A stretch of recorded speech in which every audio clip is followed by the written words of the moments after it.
Welcome, welcome. Happy Friday is what they're saying today all day, right? Happy freaking Friday. It is a Friday, but how happy is it? How happy is it?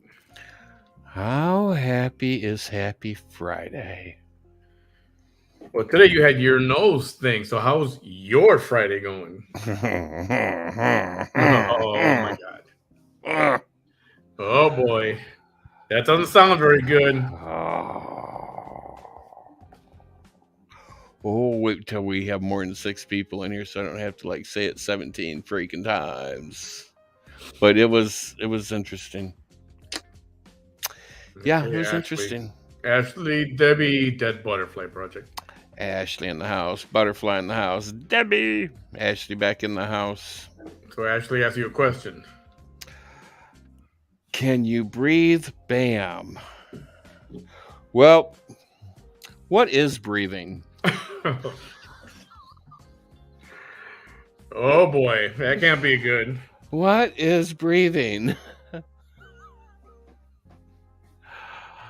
um, Uh, I Hi, think I can Deborah. breathe.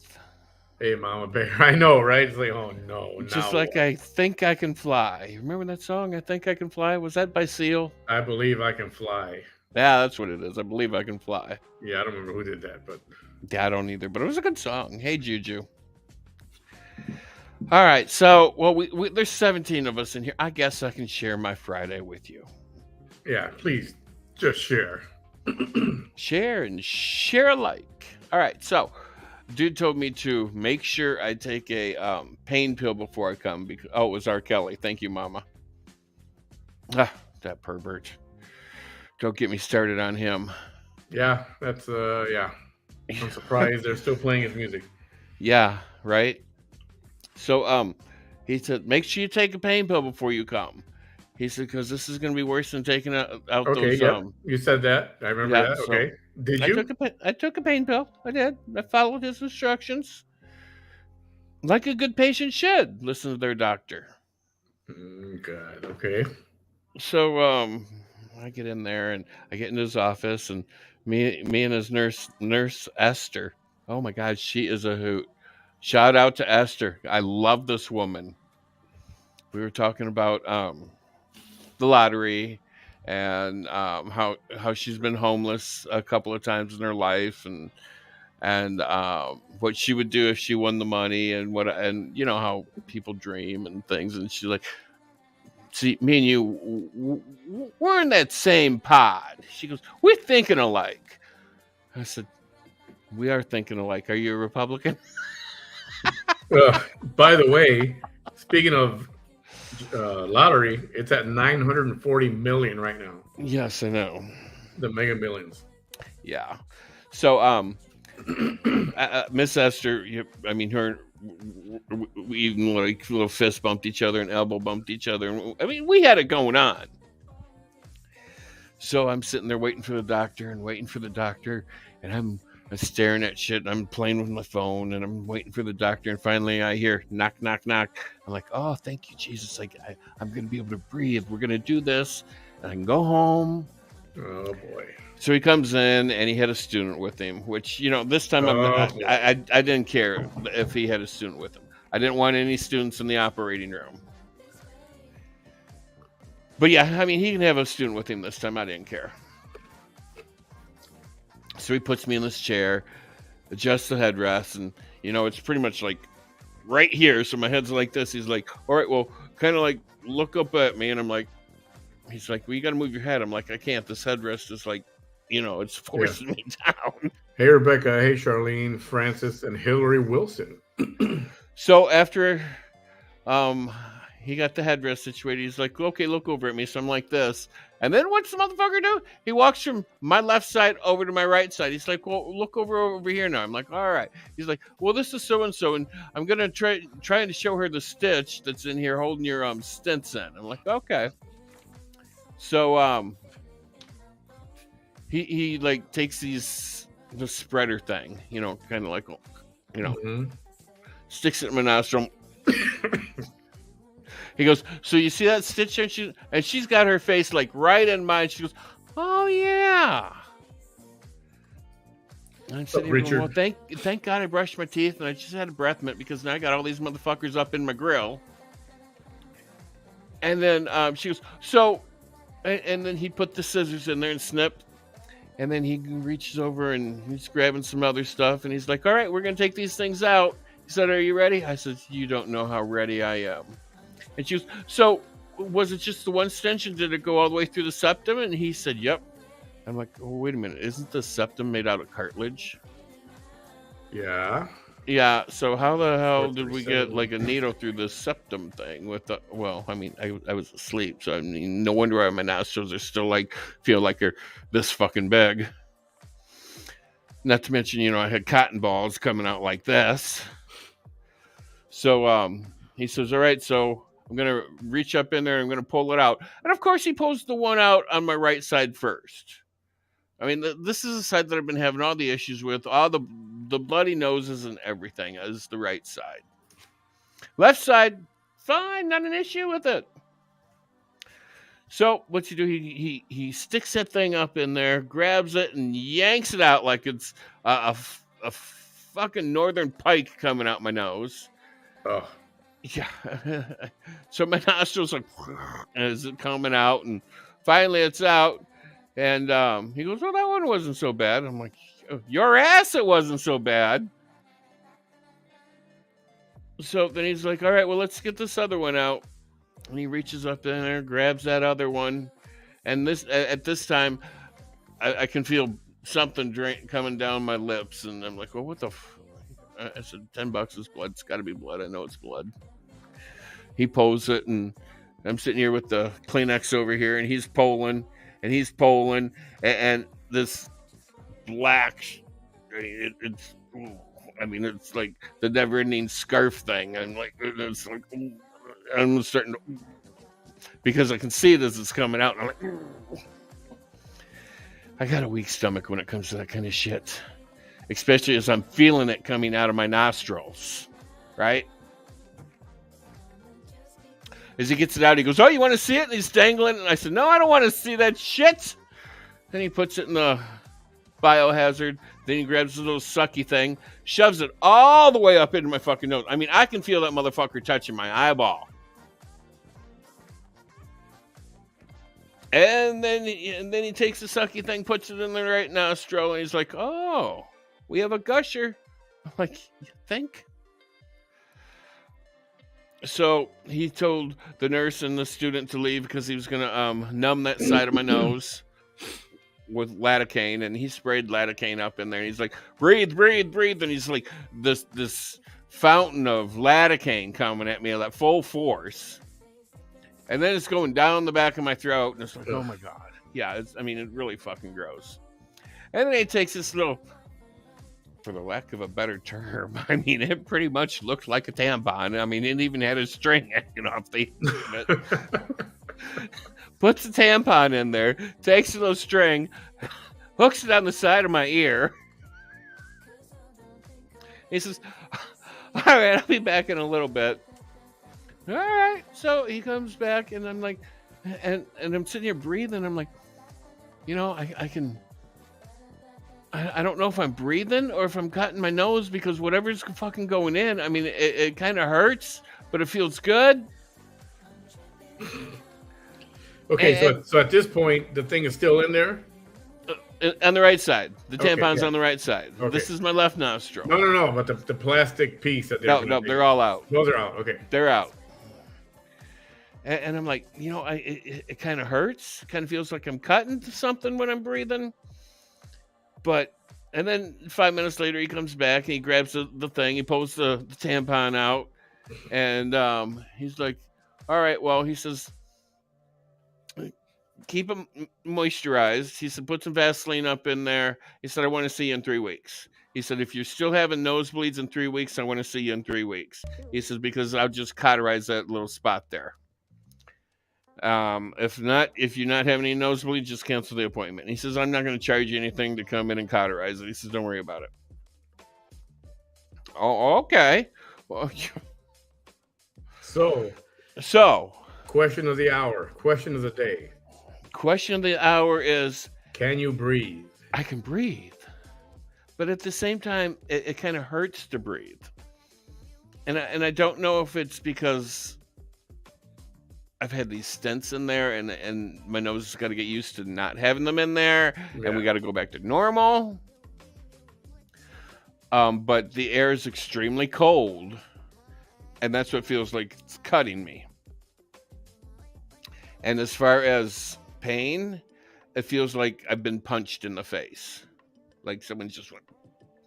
Yeah. I mean, Which that's is what it how you feels. felt last week when you were saying your nose felt like And ingrown hair. yeah, yeah. Well, and it no longer is that status. I mean, it just feels like somebody's fucking punched me right square in the nose. But yes, I can breathe. The stents came out around 11:30, no, 12:30, 1 o'clock. And normally by now, I mean, what time is it? Almost 9 9 o'clock. o'clock. Yeah. So say 9 hours. I'm stent free, and normally by now I would have already put a breathe right strip on because I would have been clogged up at some point. Yeah. I'm not clogged up. I can breathe. And I'm like, what a concept. I was gonna say just like that, but it's not just like that. It's been like a couple of weeks. Oh, yeah, it's not just like that. I mean, it's not like, oh, abracadabra, fix the nosy, Yeah. It's, for the week of hell that I went through to be able to breathe, I'm glad I did it. Now, is this going to be an ongoing feeling? I frickin' hope so, because I love the feeling of being able to breathe. Well, hopefully that feeling stays. That's the whole point of all this, right? Exactly. The I mean, that's why problem we is go and we put ourselves through all this misery so we can be happy. the real question is: are they gonna stop with is your bleeding gonna stop? You're not gonna have any more buildup of those snot bubbles or Well, snot. right before we came on, I blew my nose, and we had a little bloody nose situation. And the doctor's like, when I was going through, had the bloody thing before he shoved the tampon up my nose, I was twisting the Kleenex, sticking up here. He says, "You don't do that." He says, "That dries your nose out." And then he shoves the tampon up there, and I'm sitting there thinking, well, didn't you just do the same fucking thing I was going to do?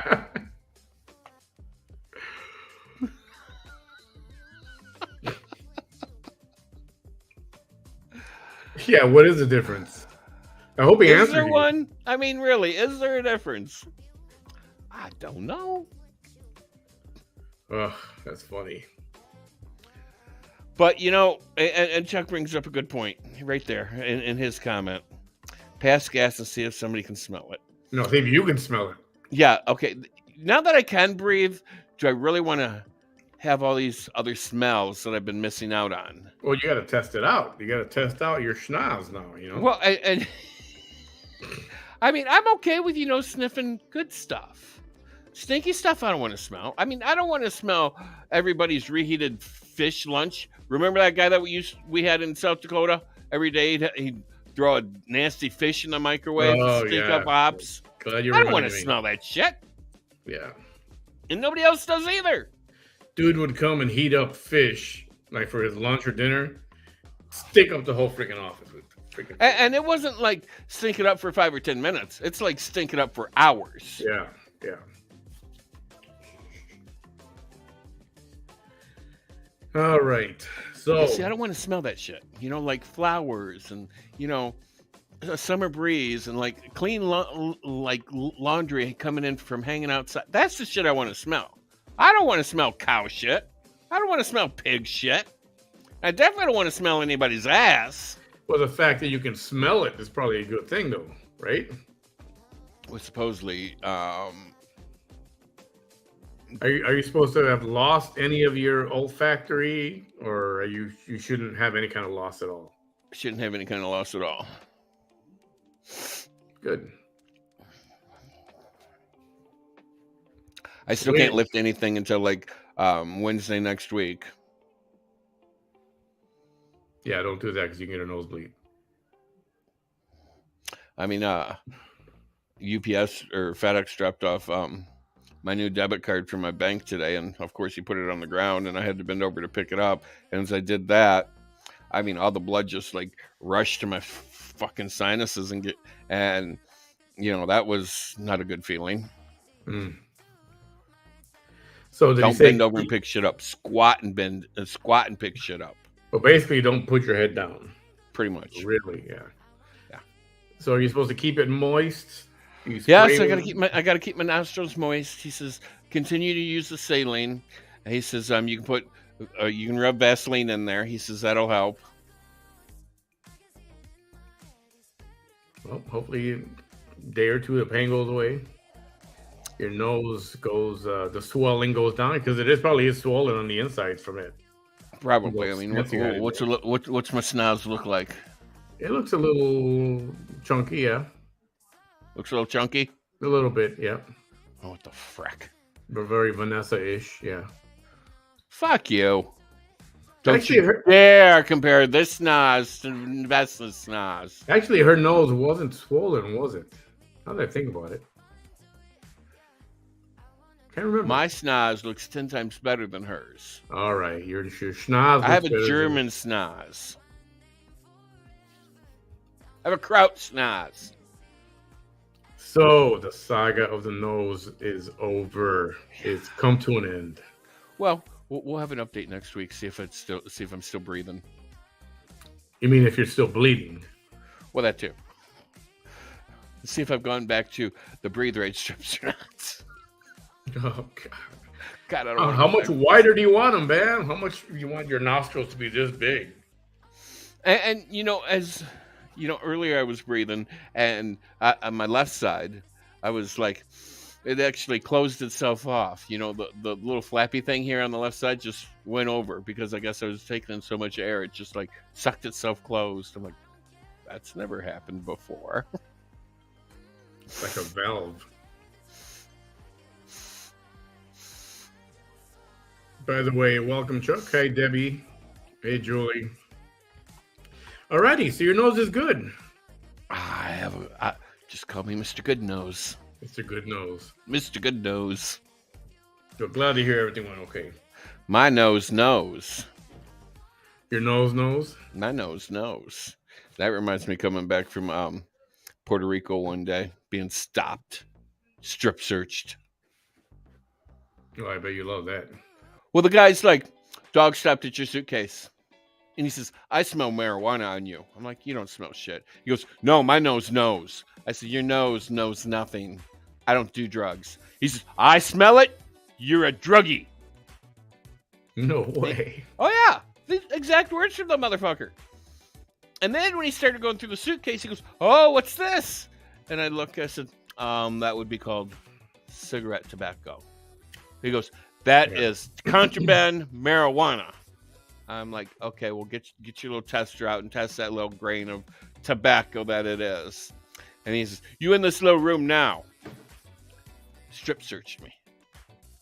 And I looked, I said, are we going to do a cavity search too? He didn't like that. Yeah, I bet. That's how you make straight men feel uncomfortable when they're stripping you. Are we doing a cavity search too? You have to not. You can't be a smartass to like customs guys. Oh no, don't do that. Because they're like a special kind of a-hole, and they'll make your life miserable. Oh yeah. Especially when you're trying to get back into your own country. But Puerto Rico is my own country. Oh, I was already there. We don't own Puerto Rico, but no, we kind of do. They're under our protection. They're considered a commonwealth, so they're kind of part of our territory. Yeah. Well, then Kentucky's a commonwealth. Virginia's a commonwealth. But why do we call them states if they're commonwealths? Because they've agreed to become a state. Pennsylvania's a commonwealth. Puerto Rico don't want. Some Puerto Rico doesn't not some. Some Puerto Ricans do want to become a state, and others don't, for various reasons. The Democrats want them to become a state so they can get more people in power. Hi, Felicia. Hey, Naya. So it's got to do with independence. Puerto True. Rico likes to feel, even though they are under our protection, they still feel like they're an independent country, kind of. But they're required to register in our draft. So if they are required to register the draft, like when you hit like what is it, 16 or 17 or 18, you have to register in the draft. 18. I mean, they haven't done their draft in 100 years or so, but still, you have to sign up for it. Okay, if you're not a state, why the hell do you have to fight in our wars? There's a lot of points, pro and con, and we'll see how that, if anything, happens with that this year, because the new governor, if I'm not mistaken, the governor now of Puerto Rico, he wants to become a state. He wants Puerto Rico to become a state. So, but the people don't. They're pretty divided on this, actually. Because they're a Commonwealth, they get X amount of support financially from us. If they were to become a state, they would get more. Well, they would get less, but there'd be other circumstances, other situations. So it's interesting to see how that's going to play out. It's not going to get resolved now or next year either. Not this year or next year, because they're still divided on it. Hey, La Sovia. What is Sovia?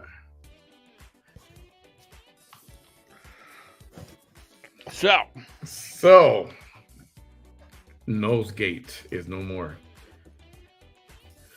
So I wake up this morning. I wake up in the morning feeling like P. Diddy. I think it was this morning. They're like, there's a 6-year-old shot a teacher. Shut up. In Virginia. I think it's called Newport News. That's the name of the city. I've heard about Newport News. I've been to Newport News. Virginia police have taken a 6-year-old, 6 years old, into custody after a staff member was injured in a shooting. The incident unfolded at Rich Neck Elementary School, a school for kids ages 5 through 9. Hey, Cheryl. The shooting was not accidental, and that the teacher's injuries were life-threatening. No students were injured during the incident. Police say a 6-year-old was immediately taken into custody following the incident. Now, something about this says that it was done on purpose. But they're not saying, they didn't get to that part. I heard that it was done on purpose. That the 6-year-old, 6 years old, wanted to kill the teacher. And there's little kids out there that are raised in not so good situations. Yeah. And they're little thugs already. Obviously, this is a little thug. Or a thug wannabe. But first off, how does a 6-year-old even get a hold of a gun that does not have a lock on it? Yeah, well, that's a whole other issue. What the heck is going on? Why does he have a gun in the first place? I'm sure that's the next question.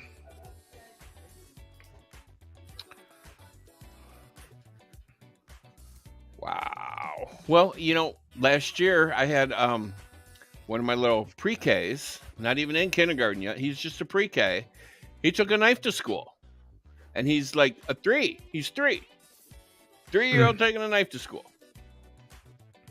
The heck is going on? And they learned that somewhere. They don't just.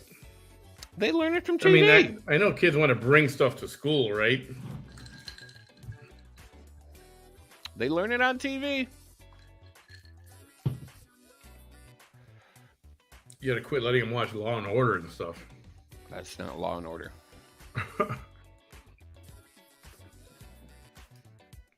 Anyway. It's Ren and Stimpy. So, let's get into politics just for a minute. Ooh. Kevin McCarthy. Yeah, wow. But, how many times? 14 times? 13 today.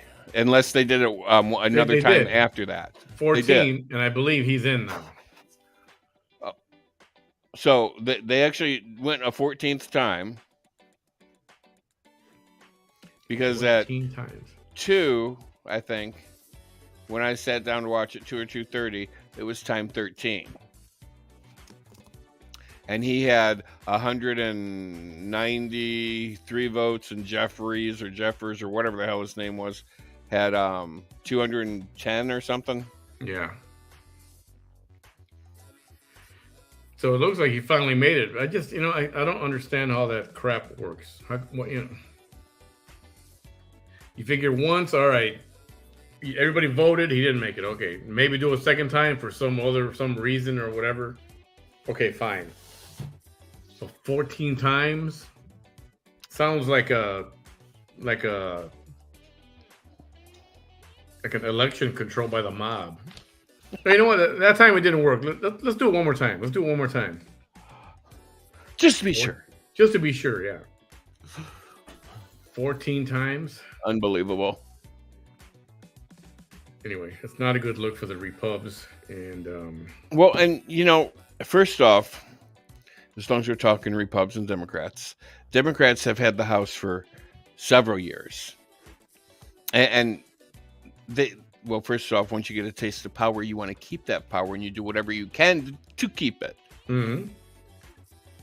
So, I mean, they've had their shit lined out for years of what's going on, who's doing what, and everything. And, it's business on day one. Screw everybody. It's all about me. And how can I become a millionaire?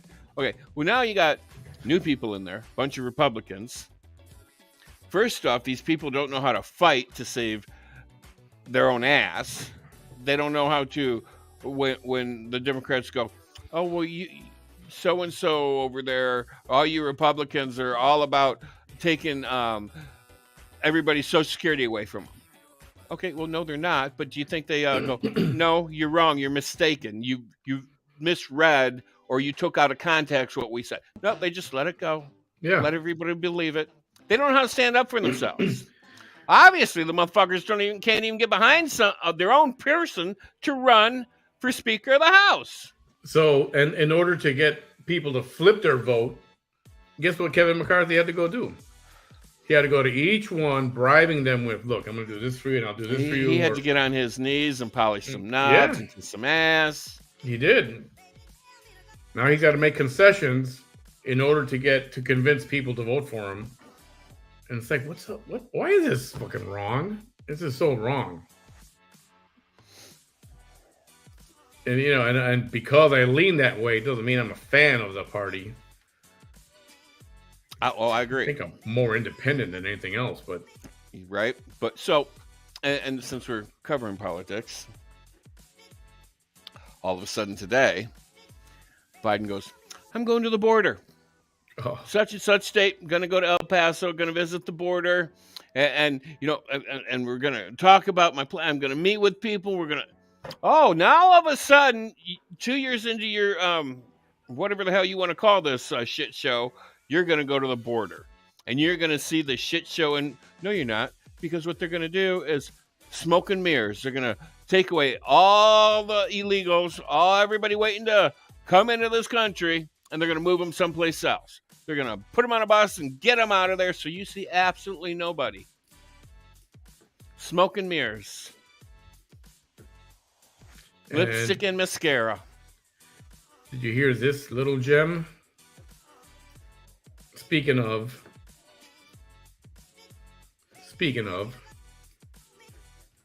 did you hear this? His latest gaffe? I think I did. When he called President Harris? No. Oh.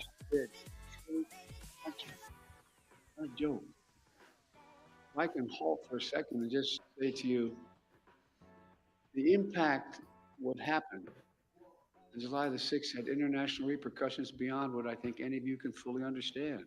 July the 6th. He's talking about the what you did is insurrection. Consequential. It wasn't July 6th. Joke. If I can halt for a second and just say to you, the impact what happened on July the 6th had international repercussions beyond what I think any of you can fully understand. As you know, it happened. Understand anything? It happened January 6th, not July 6th. He is so gone. He is so far off in left field. I mean, his mind is not there. Was it an innocent little gaffe? Innocent little? Oh, he just messed up. It's every day with him. I mean, you might catch him on a good day where he can actually talk for 20 minutes and not fuck it up, but every other day or any other time he opens his mouth, it's a bunch of gibberish. It's like a 2-year-old talking. Well, he's not coming to the Valley, Hillary Wilson. He's actually, unless he included that, but he's going to El Paso, if I'm not mistaken. That's supposed to be El Paso. Yep. And from what I understand, they've already started moving the migrants out of the area and cleaning it up so it looks like any old day at the border with like nothing happening, people sitting on their asses, sipping coffee and reading a magazine. They literally said they're cleaning up the area for him. Yeah. They said it. They're not even hiding it. That's what they said. The El Paso mayor already said the federal government is already cleaning up. Yeah, there you go. Yeah, and I wonder if Kamala's going to be with him. Oh, chances are no. She's probably going to be over in Chicago kissing Lightfoot's ass. Isn't she the border czar or something like that? She is supposed to be in charge of the border, and according to Biden today or yesterday, he said President Harris has done an amazing job with her work at the border. and given Guatemala $1.5 million to help create jobs over there. And okay, here we go. Giving other countries millions of dollars, billions on billions of dollars to other countries when we can't even take care of our own fucking people. We have to give all this money away to other countries before our own fucking country's fucked. Well, that's happening too. Sorry, I get a little pissed off when it comes to politics. It's like, I don't mind helping other countries out. I don't have a problem with it at all. But before you start giving billions upon billions upon billions of dollars to another country, make sure this one runs the way it should first. Make sure there's no homeless here. Make sure there's no hungry here. Having people hungry here in this country in this day and age is not acceptable. It really isn't.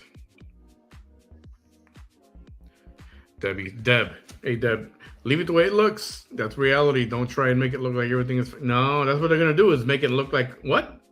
Crisis? What crisis? There's no crisis here. Exactly.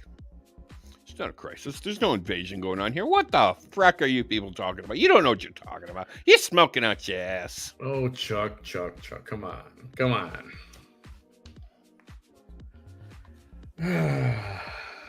Really, Chuck? That's what a lot of the leftists want is socialism. They want people to rely on the government. I'm not saying give a hand out to everybody. I'm not saying that. A hand up, definitely. A hand out, no. We don't need people relying on the government for their daily needs, which I don't know how many millions of people already do, but Is it going to start the vote? Let me see if I can find this anywhere.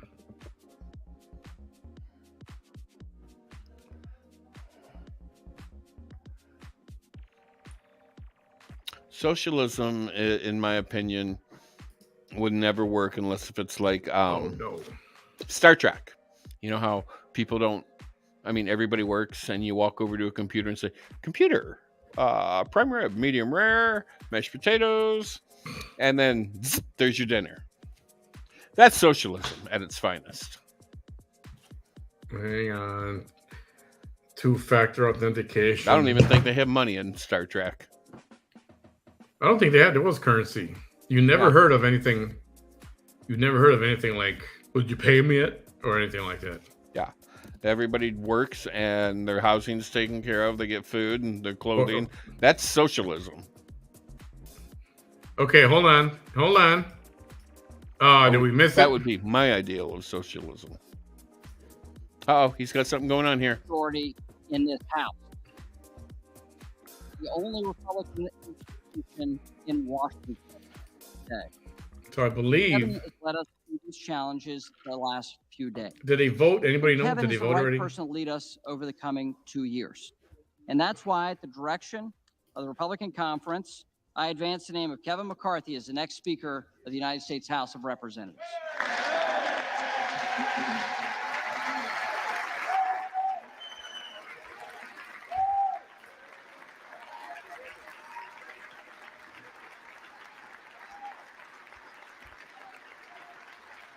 Opening of Congress. So I don't think they voted yet. Hey, there's Elise Stefanik here on their left. I met her in New York. She was getting on a United flight.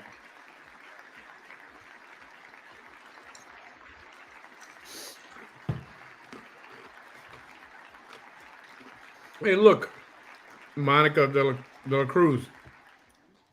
She's from the Valley. What purpose does the gentleman from California rise? Madam Clerk, I rise to nominate Hakeem Jeffries for Speaker of the House.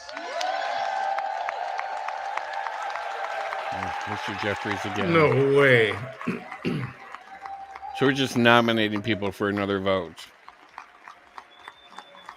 Oh, that dude? Oh, come on. Well, you know, all the Democrats want him. I nominate the Three Stooges. Come on. We'd have a better chance of them The winning. gentleman is recognized. House Democrats are united behind the son of a social worker and substance abuse counselor, a leader who is deeply involved in his community, and a tireless advocate for the least, the lost, and the left behind. He is a voice for the people. And Madam Clerk, this is the people's house. Woo! Woo! 2 years just ago kidding. today, duly elected members of this body gathered here to certify the results of a free and fair election. And in doing so, we participated in a tradition that makes our democracy a marvel and the envy of the world, a peaceful transfer of power. But this 33rd body is District more of than a California. ceremonial chamber, Madam Clerk. This is a workplace where hundreds of men and women endure long, difficult hours before they punch out and go home to their families. God, I'd like to punch Where somebody good out. people come to work each day and maybe steal a quiet moment to themselves to look up at the ceiling or to look at the paintings, the statue of Abraham Lincoln, and to thank God for the blessings of liberty. Because this place is so much more than a chamber or even a workplace. It is, in Lincoln's words, a sign we intend the union shall go on. And I'm not just talking about the members either, Madam Clerk. I'm talking about you and your staff, the custodial staff, the floor staff, the institutional staff, our congressional staff, I just want to get to the vote. I want to get our to the beloved vote. chaplain. Well, Christ, that'll be an hour down the road. I'm talking about Yeah, the they're going to be. people I who nominate, make Bozo the this Clown. They're going to be house nominating everybody right now. people who Hakeem Jeffries will Well, never they're not take going to be from. voting for at least another half hour or so, and then once they start voting, that'll take 45 minutes. But allegedly, Kevin McCarthy's got the votes right now. Well, if this is live, I doubt it because they're saying that they're going to vote a 14th time. Yeah, this is supposed to be the 14th time. 2 years ago, Madam Clerk, we witnessed this place under siege by a violent mob Oh, who stop. desecrated this building and the other chamber. All right, get Mel Vanessa off the TV here. We're done with them. Today, we adjourned amidst utter confusion. Only this time, we're returning in the dark of night, Oh. not to cast a vote to bring this country together, So speaking of Vanessa, did you happen to look and see what the but one that court will for set the the 10th path was? toward division. No, I actually have not. I will, So if we are forced to but I'm keep just so this disinterested. It's not even funny. because of the chaos and crisis on the other side, Let me it's fair to inquire. point out, Madam Clerk, that the same individuals who Marissa, trust me, it's not interesting. You don't want to hear it. told their followers and their followers' followers that they needed to fight It's just some Democrat blowing smoke up everybody else's ass. based on a vote Well, split would they- of fake electors Oh, you want to hear it? Okay, I'll turn it up. in charge of the people's house if they can ever agree on who can lead them. Hey, Maricela, sea friend.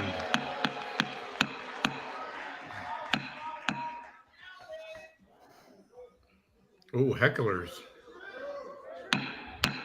House be in order? That's why House Democrats stand united behind Hakeem Jeffries.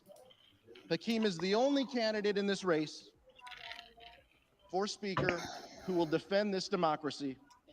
He is the only candidate in this race willing to call out the lie that the election was stolen.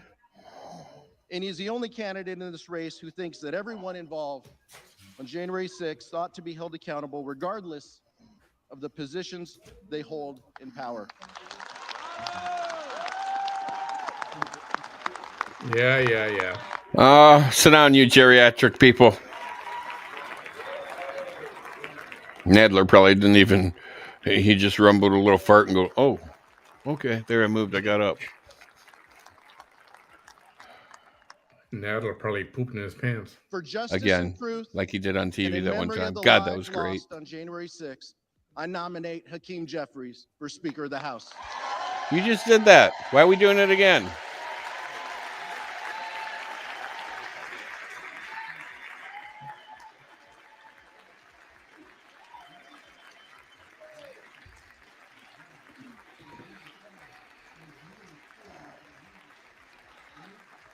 Let me guess. They want him in there not because he's qualified, because he's African American. I don't think he. I think he's more Arab than African American. The reading clerk will call the roll.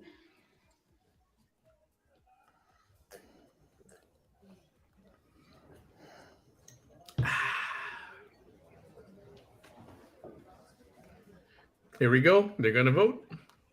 Yep, 45 minutes of voting.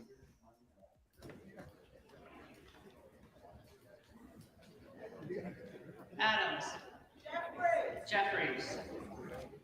Aderholt. McCarthy. Aguilar. Jeffries. Alford. McCarthy. Allen. McCarthy. Allred. Jeffries. Amaday. McCarthy. Armstrong. McCarthy. Arrington. McCarthy. Auchincloss. Jeffries. Madden. McCarthy. Bacon. McCarthy. Baird. So, Chuck, once again, not uninformed. It's my opinion. McCarthy. Valent. Jeffries. Didn't know I had to be informed to McCarthy. form an opinion. It's my opinion. You don't like it? Oh, well, you're entitled to your opinion. Berrigan. Jeffries. Bean of Florida. McCarthy. Well, I hope somebody wins this time because these motherfuckers need to get up off their ass and start working. Bent. McCarthy. Farah. Jeffries. Bergman. McCarthy. Fire. All week long, they can't even figure out who the hell is going to be Speaker of the House. McCarthy. Biggs. Oh, their shift. Jordan. Bilirakis. McCarthy. Bishop of Georgia. Jeffries. Bishop of North Carolina. McCarthy. Blumenauer. Jeffries. Rochester. Jeffries. Boebert.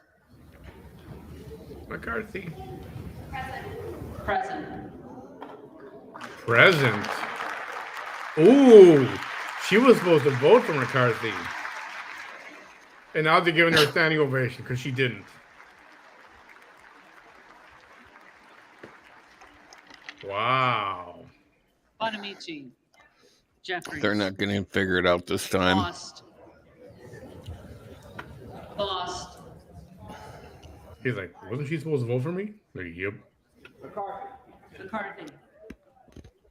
Bowman. He's getting a text message. You believe that wench didn't vote for you? Boyle, Pennsylvania. Jeffries. Rakeen. McCarthy. Brown. Jeffries. Wow, Boebert didn't vote for him. Jeffries. Buchanan. McCarthy. Buck. Buck. Bouchon. Kevin McCarthy. McCarthy. Bazinski. Jeffries. Burchett. McCarthy. Burgess. McCarthy. Burleson. McCarthy. Bush. Jeffries. Calvert. McCarthy. I think there'd be a quicker way to do this, you know, like push the button on your table. Caraveo. Jeffries. Carbajal. Jeffries. Cardenas. Hakeem Jeffries. Jeffries. I just think they have to go all the way to Z. McCarthy. Mm-hmm. Carl. McCarthy. Carson. Hakeem Sekou Jeffries. Jeffries. Carter of Georgia. McCarthy. Carter of Louisiana. Hakeem Jeffries. Jeffries. Carter of Texas.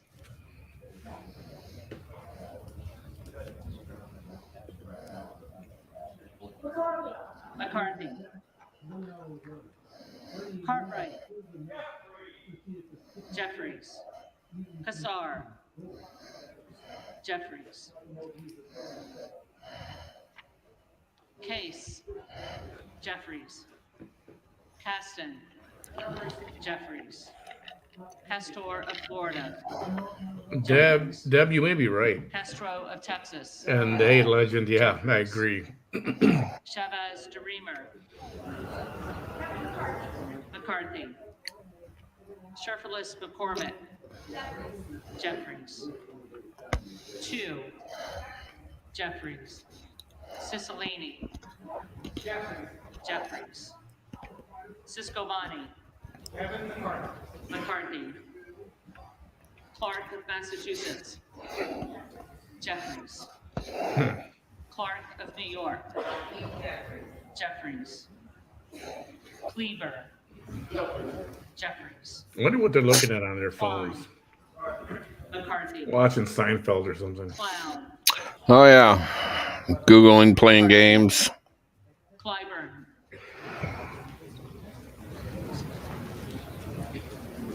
Clyburn. Texting their wife, well, hold that meatloaf another hour, baby. Jeffries. Clyde. McCarthy. He had to take his glasses off to say that. Yeah. Like he's Superman or some shit. Jeffries. Cole. McCarthy. Collins. McCarthy. Comer. McCarthy. Present. Connolly. Hakeem Jeffries.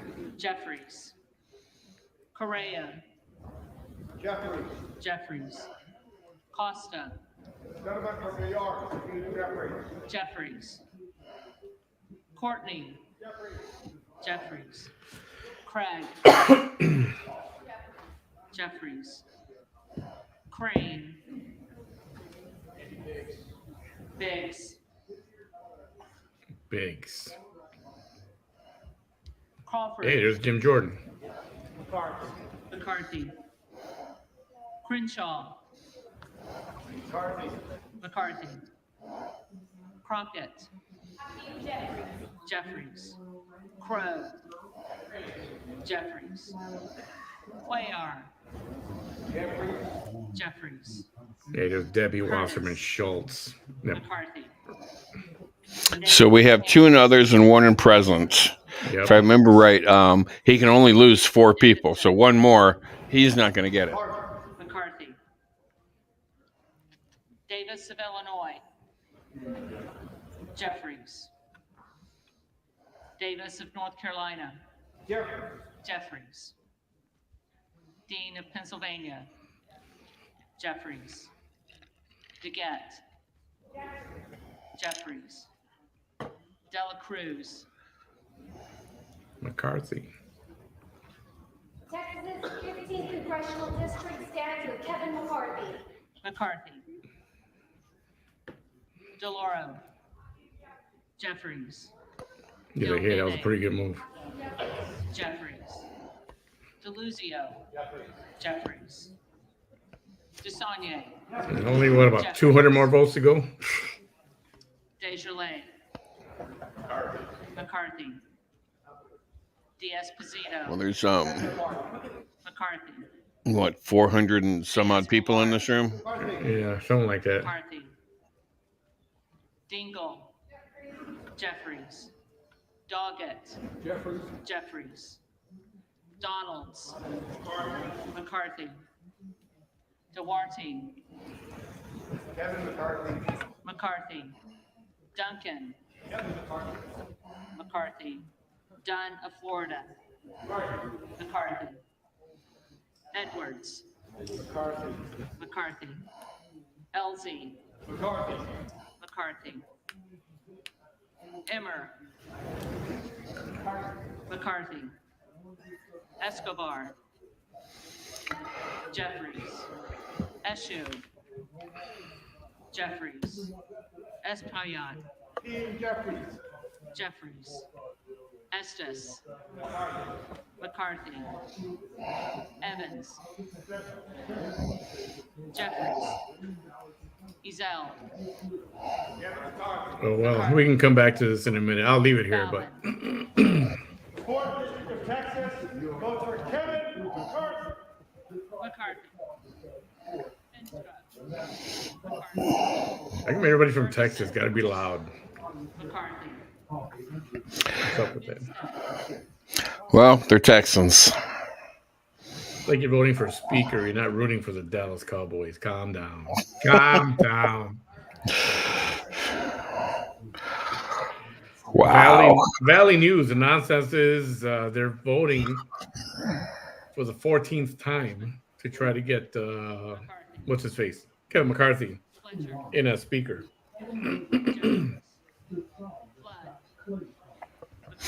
All right, so I have a better chance of going over there and being fucking speaker. Probably.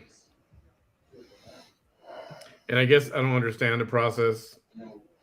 I don't understand why they get 14 attempts to. I don't get it. Somebody understand this? If somebody know, if you can educate us. Well, you have to have majority of the vote in order to win. Oh yeah. But why do they get so many chances to let's vote over again? It's like, oh no, let's vote over again. We didn't like the results. Or what is the reasoning for that? I mean, this is vote number 14 all week long here. You haven't won yet. At some point, don't you just want to take your tail, drag it between your legs, and go the frick home? I mean, come on, Vanessa. Obviously, I don't want you. Garbarino. McCarthy. Pick a different Republican. McCarthy. I think Jim Jordan would be the guy. Jeffries. I don't think he'd have a problem. Jeffries. Garcia of Texas. Jeffries. Jimenez. McCarthy. Golden of Maine. Jeffries. I think it's 222 or 23 that will win it. Gomez. Jeffries. All right, let me see here. McCarthy.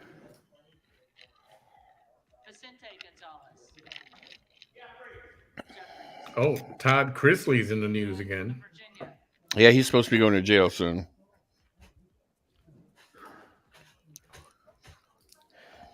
He says he's going to do a no holds barred interview with his son Chase before his sentence.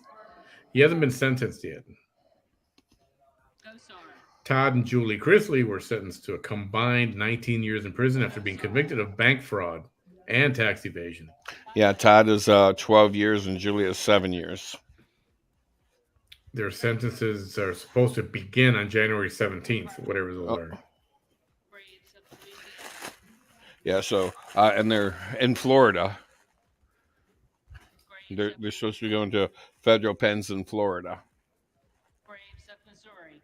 And from it sounds like Julie's got the Green of Tennessee. Camp Cupcake. Yeah. McCarthy. Green of Texas.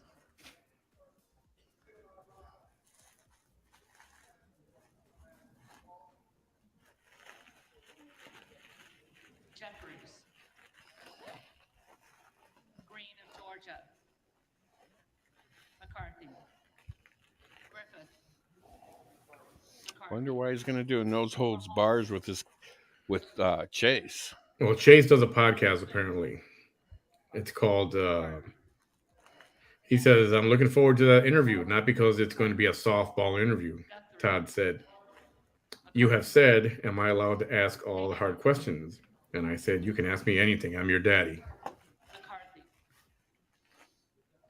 Carter of California. Oh, so I wonder if question number 1, are you gay, Dad? Carter of California. Yeah, I'm sure that's not going to be on the list of questions to ask. Harris. McCarthy. I don't know. The first time I ever seen Todd Chrisley, I thought the dude was straight up flaming fag. McCarthy. Hayes. Jeffries. I did. When I first saw it, I was like, oh, okay. McCarthy. So he's gay. Higgins of Louisiana. I mean, not that it matters or anything, but then I find out he's married. I was like, he's married. Jeffries. I don't know. I guess he is right. He's Extremely feminine. flamboyant. Hines. Jeffries. Hinson. McCarthy. Forsberg. Okay, where are we at? 89 to 80 so far. Houchin. About a third of the way up. McCarthy. Houlihan. Jeffries. Hoyer. Jeffries. Hoyle of Yeah, I know this is real exciting, but we're just gonna It's not. suppose we can discuss other things, Hudson. McCarthy. which we probably should. Huffman. Yeah, we should probably just Heisinger. turn them off. They're boring anyway. They don't do a fucking thing except fight and argue and bitch with each other. Hunt. McCarthy. Isa. Let's see. Oh, yay, they're clapping for somebody. Big fucking deal.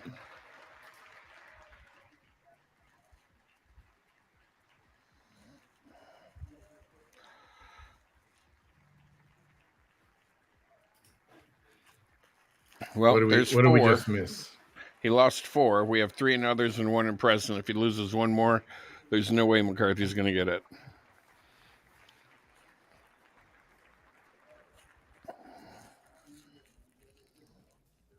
Isa. McCarthy. Ivy. Jeffries. Jackson of Illinois.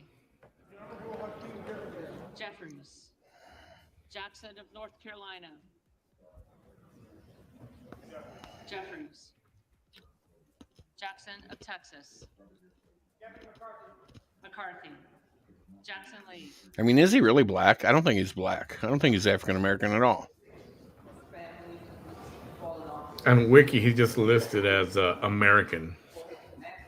I think he's more Arab.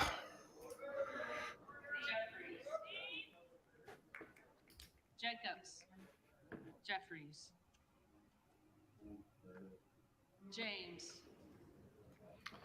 Born Hakeem Siku Joey Jeffries. Hall. Jeffries. Jeffries. Of course, you're going to vote for yourself. Duh. Duh. Oh, we have to stand up and applaud you. God, yes. Oh my God! I can't believe he did that. Oh my God! Excellent job, Mr. I can't believe Jeffries. it. You should give him the job just because he can vote for himself. Johnson of Georgia.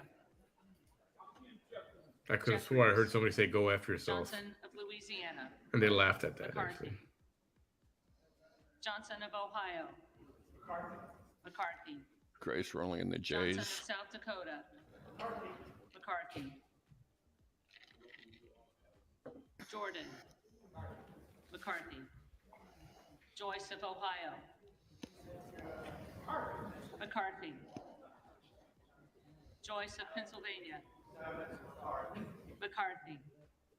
Kemloger Dove. Jeffries. Capter. Jeffries. Kane of New Jersey. McCarthy. Keating. Jeffries. Kelly of Illinois. Jeffries. shut up. Sit down. Kelly Sit your of ass down. Mississippi. He's at the absolute best, Hakeem Jeffries. Kelly of Pennsylvania. Kevin McCarthy. McCarthy. Kana. Jeffries. Kiggins of Virginia. McCarthy. Well, Kildee. Hakeem Jeffries. Jeffries. Kylie. McCarthy. Kilmer. Jeffries. you see the dude. Kim of I think it was a California. dude trying to get to the airport, McCarthy. trying to get past TSA with his. New Jersey. Jeffries. Whoops. Krishnamurti. Jeffries. Custer. He tried to get on with an emotional support animal, Kustoff.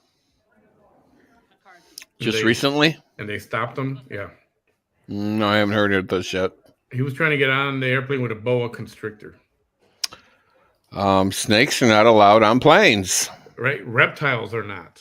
All right. Well, yeah. Yeah, any kind of reptile, which it would include a snake. McCarthy. A traveler attempted to bring an emotional support boa McCarthy. through security. The incident happened at Tampa International Airport in December when a woman had the snake Jeffries. named Bartholomew Langworthy. in their carry-on bag. The snake was detected when the bag went through an X-ray machine. Larson of Washington. They advised her she couldn't bring a snake aboard the aircraft. Didn't you see the movie Snakes on a Plane? Damn it! Snakes on Planes. Good movie. McCarthy. LaTurner. I saw a funny movie last week. McCarthy. You ever seen the movie Soul Plane Bowler. No. with Snoop Dogg among others? It's got like an all-star cast. Lee of California. There's a danger noodle in that bag. Somebody said. Jeffries.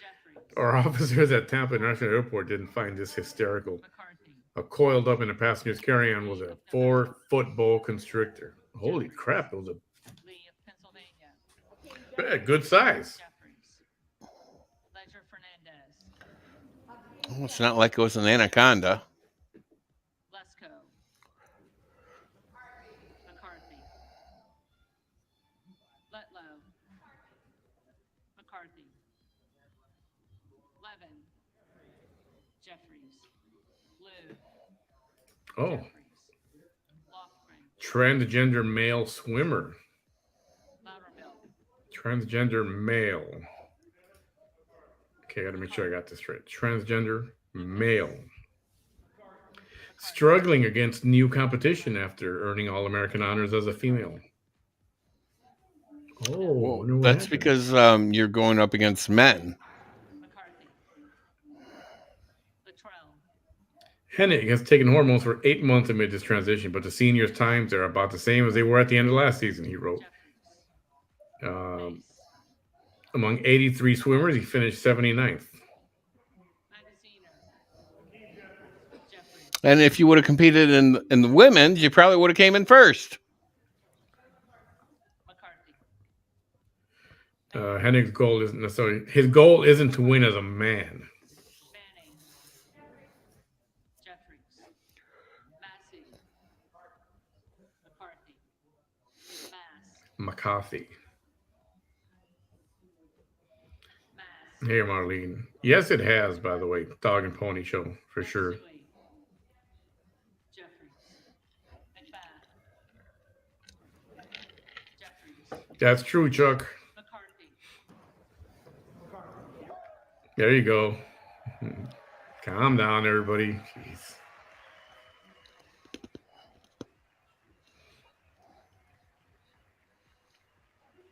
Sit down, old man. You might throw your hip out. McCall. McCarthy. McLean. Kevin McCarthy. McCarthy. McClintock. McCarthy. McCullum. Jeffries. Well, McCarthy's starting to pull away a little bit now. McCormick. McCarthy. McGarvey. Jeffries. McGovern. Jeffries. I'm feeling good. I just feel like somebody punched me in the nose. I can breathe. McCarthy. Meeks. Jeffries. Hakeem Jeffries. Jeffries. Oh, wait a minute. Me. Wasn't Sir Jeffers Jeffries. name Hakeem? Wasn't his son's name Hakeem? Hakeem Jeffers? Hakeem. Jeffries. What was the last name? I gotta look it up. Jeffries. McCarthy. Miller of Ohio. McCarthy. Miller of Oh, West King Virginia. Jaffe Jaffer. Oh, Jaffer. McCarthy. Jaffer, yeah. So it's Hakeem Jaffer. That's close enough. McCarthy. Mills. McCarthy. Molinaro. McCarthy. Molinar. McCarthy. What up, Tink? Mooney. What's up, Robin? Moore of Alabama. McCarthy. Did she just say whore of Alabama? McCarthy. Moore of Wisconsin. Because I think she said more of Alabama. Oh, okay. I thought she said whore. McCarthy. Morelli. Jeffries. Moskowitz. Jeffries. Moulton. Jeffries. Mervan. Jeffries. Mullen. Jeffries. Murphy. McCarthy. Nadler. Jeffries. Nadler. Napolitano. Nadler, he farted and lifted that right cheek up a little bit. Jeffries! Neal. Walks around with 2 packs of spare Depends in his pockets. The Goose. Jeffries. Duct taped to his ass. Just to make sure there's no leakage. You know, once you get to that age, or Haas. once you get to a point where that's happening to you and you can't hold your bowel movements, it's time to stay your ass home and quit going out in public. That's what Seriously.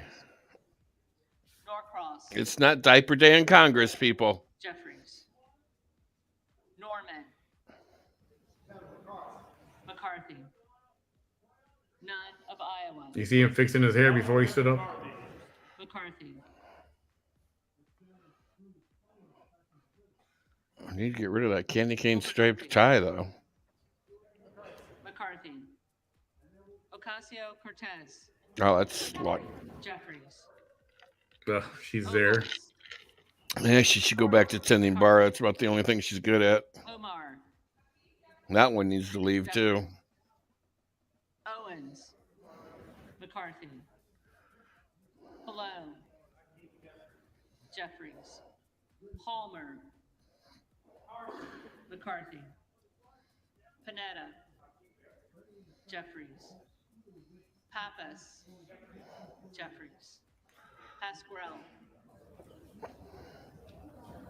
Hakeem Jeffries. Jeffries. Payne. Mr. Jeffries. All right. Jeffries. We're moving along now. Pelosi. That's Jeffries. Pelosi. Peltola. That's your best friend. Yeah, my best friend Pelosi. Pence. McCarthy.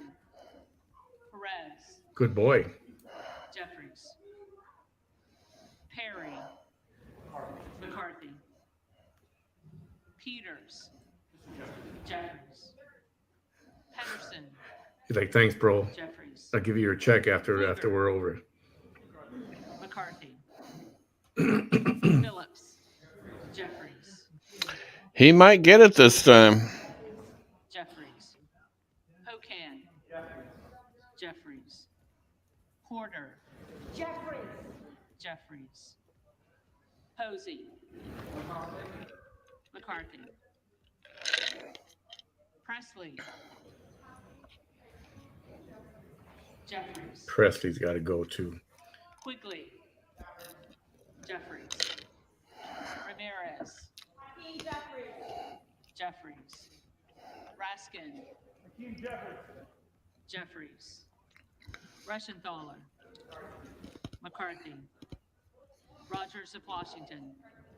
McCarthy. Rogers of Alabama. McCarthy. Rogers of Kentucky. McCarthy. Rose. McCarthy. All right, we're getting up there. Rosendale. Biggs.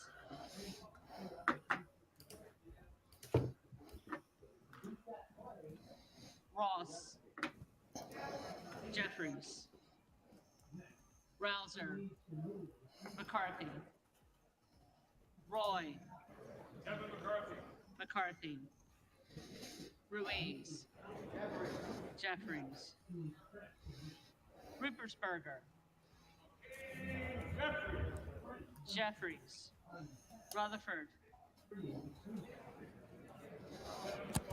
McCarthy. I'm trying to figure out what that is because voting present means You're not voting for either one. Right, exactly.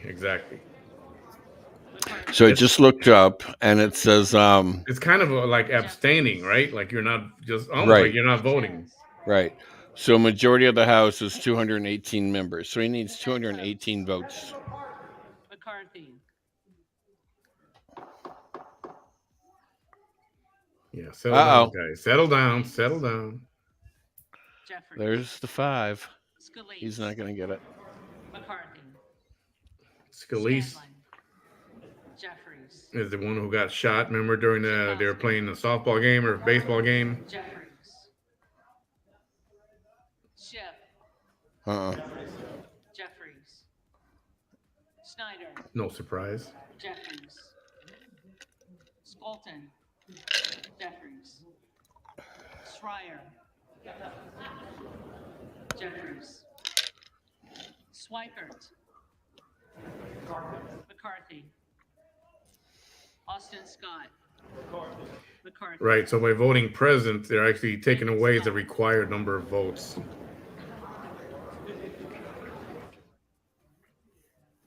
David Scott. Scott of Virginia. Jeffries. Self. McCarthy. Sessions. Nice suit, nice tie. McCarthy. Sewell. Guy next to him there in the beard looks like a hitman. Jeffries. Sherman. Jeffries. Sherrill. Jeffries. Simpson. McCarthy. Slotkin. Jeffries. Smith of Missouri. McCarthy. Smith of Nebraska. McCarthy. Smith of New Jersey. McCarthy. Smith of Washington. Jeffries. Smucker. McCarthy. Smucker. Sorensen. Jeffries. Soto. What? When is Elise? Does Elise Stefanik vote already? Spanberger. I don't think I heard her. Jeffries. Sparks. McCarthy. Stansbury. Jeffries. You know whose death this year kind of came and went? Who? Stanton. What's her name? She looked just like that lady who was just running up to Steele. the Ellen DeGeneres ex-wife. Stefanik. Oh, McCarthy. Anne Portia Heche. deGrassi. No, Anne Heche. Anne Heche. Stubbe. Remember Anne Heche?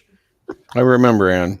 Drunk in her car or something, or high or something, and Stewart. went speeding down the street into a McCarthy. crash into a house. Strickland. Yep. And they were Strong. carrying her on a gurney into the ambulance, and right before they got inside, she kind of sat up. Jeffries. That was a really weird scene. Sykes. Jeffries.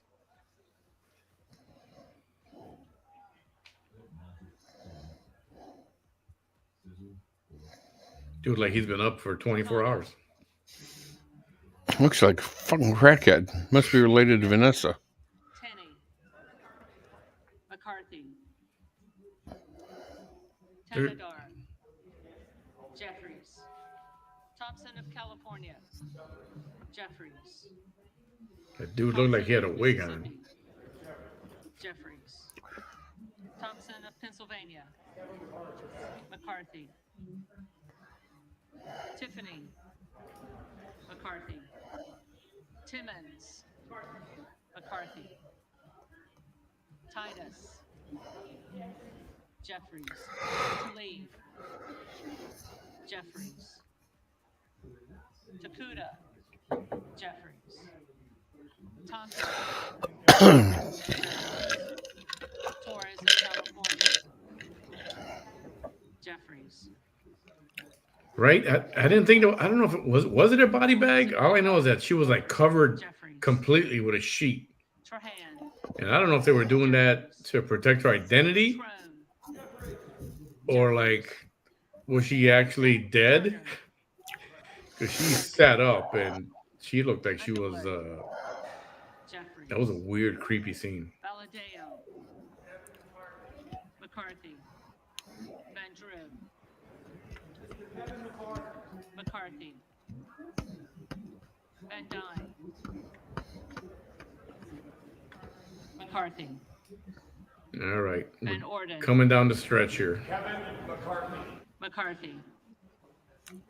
Vargas. Hakeem Jeffries. Jeffries. Vasquez.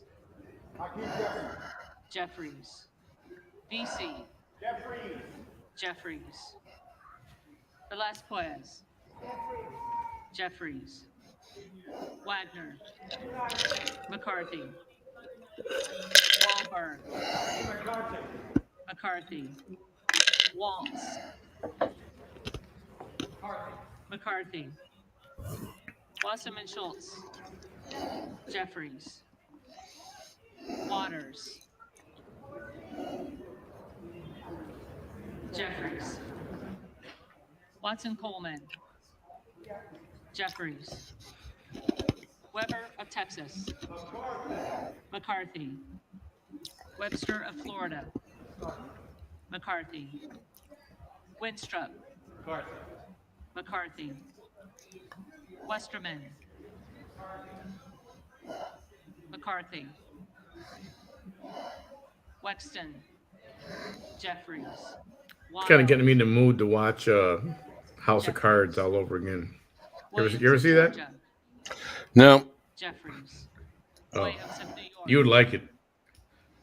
Kevin Spacey plays a real prick. Williams of New York. I have a feeling on Monday they're going to be doing another vote. Williams of Texas. McCarthy. Wilson of Florida.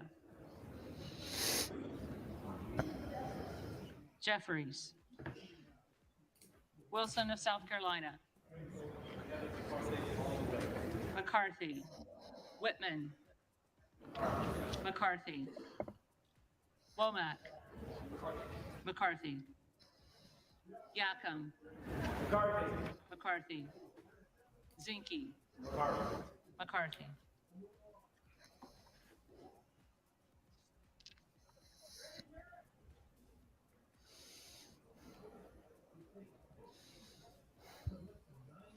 The reading clerk will now call the names of the members-elect who did not answer the first call of the roll.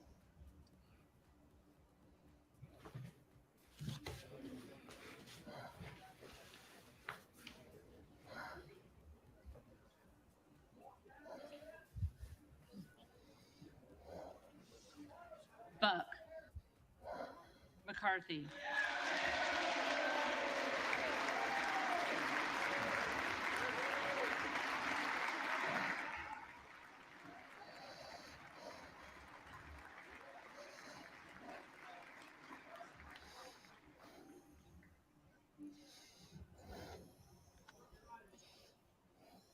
Gates.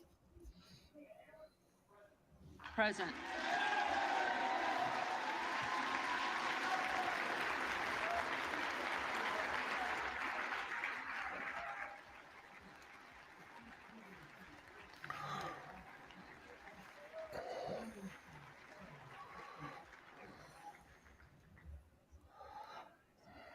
Gosar.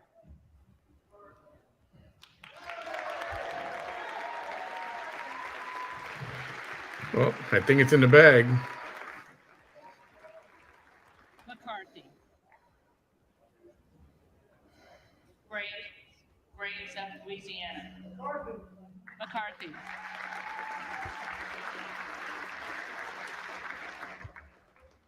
Carter of California. Jeffries. I think he needs one more. I think Bobart just got to say present again.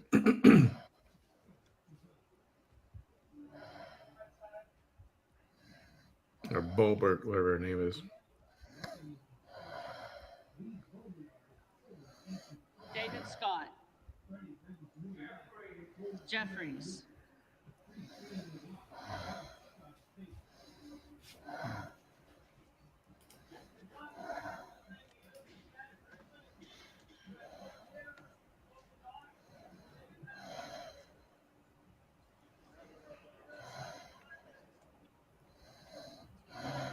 There she is, Bobart, right there.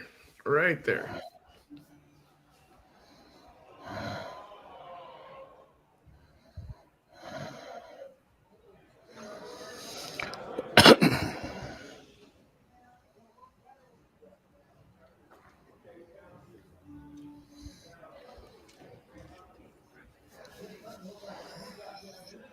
Oh, come on, what are they saying?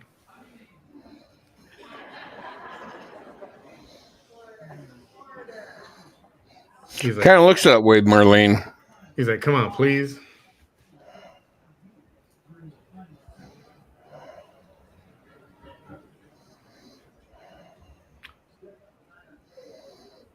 Bobart first said present. And they're coming around to her again right now.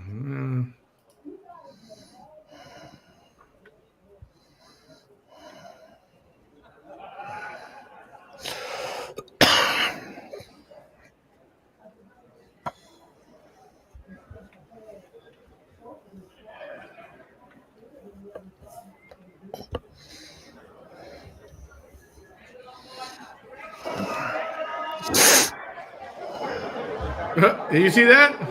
No. They took away that dude. They covered his mouth and pulled him backwards. He was right up here coming to yell at something at Matt Getz or something. Gonna start a brawl here. Yeah, we'll be back on Monday doing another vote.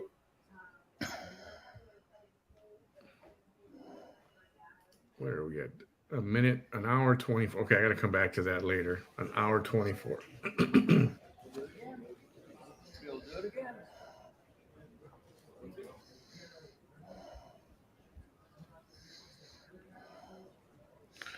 Oh, there's old Newt.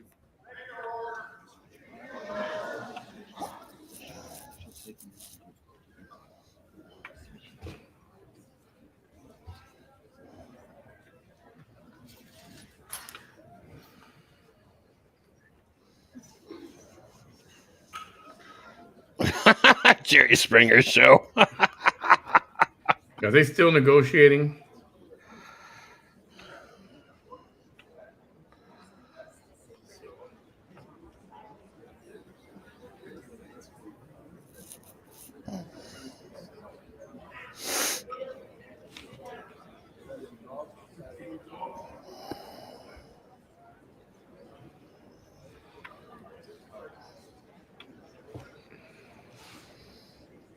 Beatriz, not yet. Not yet.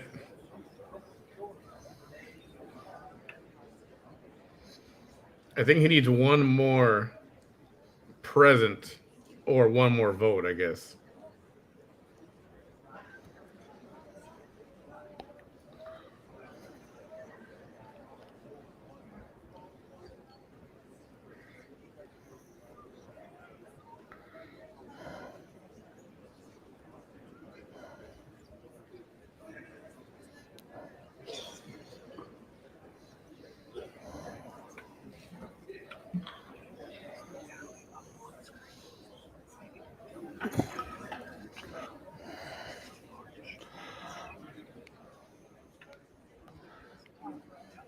Oh man, to be a fly in the wall in there.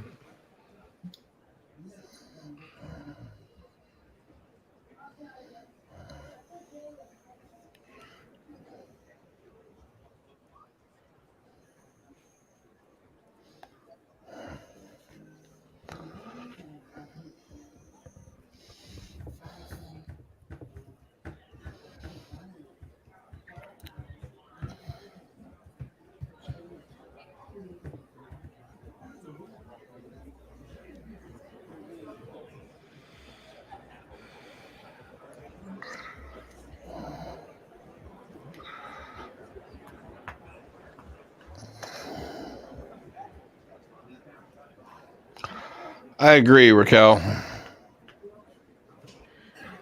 Rachel, yeah, definitely.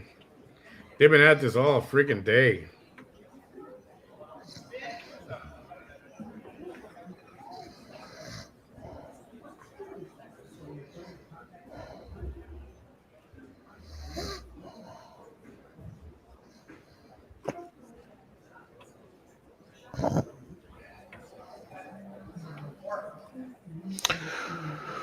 Well, I think I'm going to bounce because I got to get in bed. And Oh, that's right. You got an early morning tomorrow. I do. Sad I can only take so much of this. And I watched it earlier today, and it's a rerun of the 2:00 session.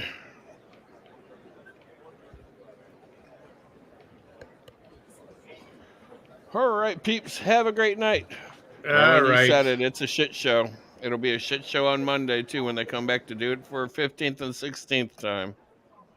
I don't know. That's what they're trying to avoid right now. They're trying to say, let's just get this over with. I'll make you a deal. I'll give you whatever you want. That's what's happening. Hang on. Give it a couple more, just a couple more short minutes to see if this goes anywhere right now.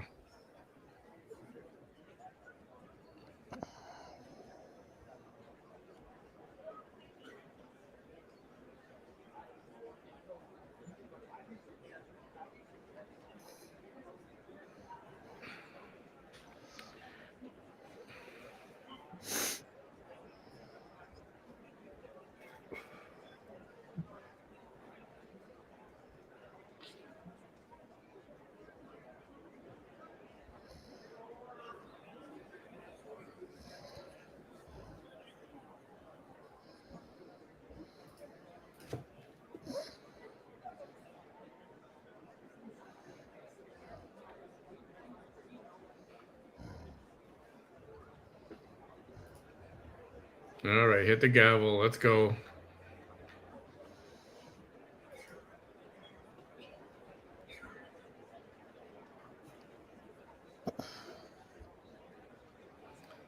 Good night, Beatrice. Beatriz, I should say. Right, Marlene? That's what he's doing. He's saying, come on. What's it going to take? What's it going to take?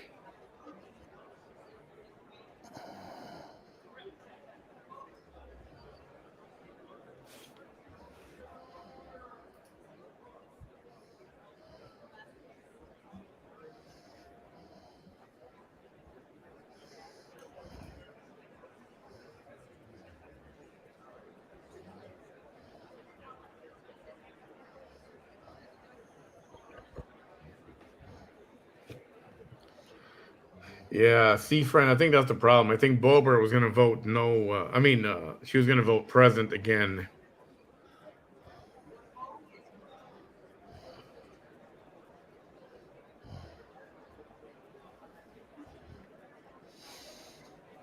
All right. Well, I'm out of here. Y'all have a good night. All right, bud. I'll check in with you tomorrow. All right. Later. All right. Let me see what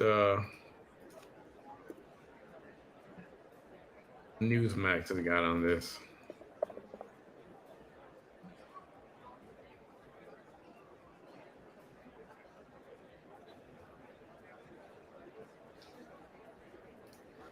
Yeah, I'm going to switch.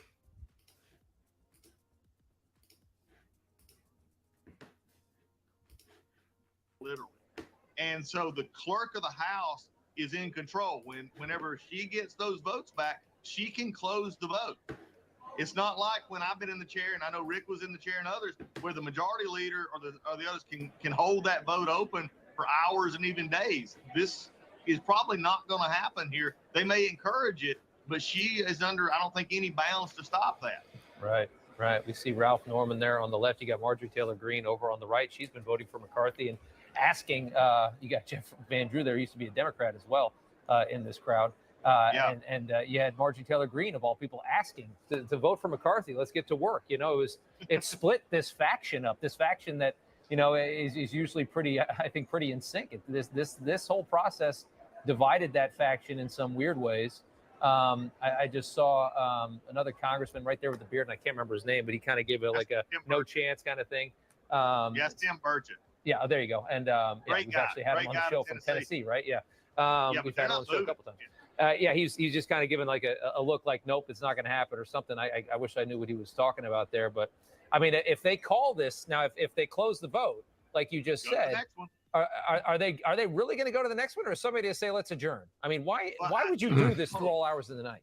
You would hope, okay, that they would adjourn at this point. Right. But I don't think they will. I mean, I think they may try to go at this again, and I can't describe it. I know Rick's been there, and I've been, on the floor doing this, but I've been on this House floor.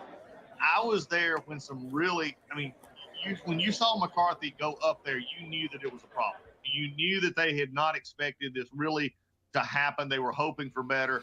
And they were hoping for for something that would come along, but it just didn't happen. And, when you see McCarthy, and remember, McHenry was former chief deputy whip under Scalise. McHenry is one of the best at doing this right here there is in the United States Congress. Patrick McHenry, good friend. I like him a lot, but he is really good at this right here. And you saw him very quickly get in there. If you haven't seen House of Cards with Kevin Spacey, that's what he is. He's the whip. And that's his job, to go around changing people's minds, making deals. Talking. If you've noticed that, they're listening, they're not responding. Right. And that's interesting. And Biggs is left. And you saw some heatedness there with, I think it was Mike Rogers from Alabama. He came up and said something. There was something going on there. Yeah, somebody got mad. Yeah. And this is, look, I know a lot of these guys have talked, texted. Well, there is very real frustration right now. And then you put on top of this some of the stuff that is now brewing up out of the rules package that has been promised, especially when it comes to spending, defense spending and others. You got some of your defense hawks and some others are now looking at this saying, whoa. I'm not sure I like this in the rules package. So again, there's so many emotions going on right here, but right now, it just doesn't look like they're moving, and it's either headed to another vote, and again, it would be to watch what happens, or you're back at a deadlock here, and they got to go back and do something. It's interesting. I've said this all along. Right? It is that if they were truly serious, the five were truly serious. That is quite they embarrassing. have to play the present game somewhere with other votes and keep it above where Jeffries could pick it off. And right now, it seems like those 5 or 6 are still doing it. Yeah, the 6. I mean, I'm looking through it. I'm trying to remember. Did Rosendale go Biggs? I think he went Biggs. So you had nothing. You had nothing from Good. And I think Good said nothing, or Jordan. I can't remember. Gates didn't say anything. And then did they come back to Good? I'm not sure what Good did. I mean, it's good. Nobody's. So basically, if they don't adjourn, that means they're going to go and then vote again right now. Right next to and Man, start all Manny's over now again talking. I can't. for The number screenshot's not big enough to 15, see the who he's 15th talking to. time. But now Andy is sitting right next. Yeah, and Tim. But I don't know what It the just point is. I doesn't think look at like. this point, It looks those intentional. that It are looks like voting it looks like present they wanted to do to make this or moment, and they're absent, just kind of sitting no, there and not scrolling. absent. Like you They're said, not voting. talking. Not really. Oh, Yeah, C-SPAN no, ended their it is. feed. And you can see very much the tension and the frustration. You know, look, whether you agree or disagree right now with what they're doing, and again, If they're that's for voting everybody to decide, absent and I respect every or individual present, I'm member sorry, to if they're do what voting they're present, doing or not do what they're doing. The I think they're pressure just right going to there vote the same thing again is if they immense. vote right away, I mean, right now. I mean, people don't understand. They think, oh, it's I just know a they vote. want No, it this this is over not with, vote, and they don't want to because they stay will there all live in night this for another bondage 2 for the hours next or year. 3 Once they hours or do get a whatever it is. speaker, once they get sworn in, these are colleagues that they're going to have to be working with, and the pressure there is immense. They're calling. Let's listen in. Yeah. Is 432, of which the Honorable Kevin McCarthy of the state of California has received 216.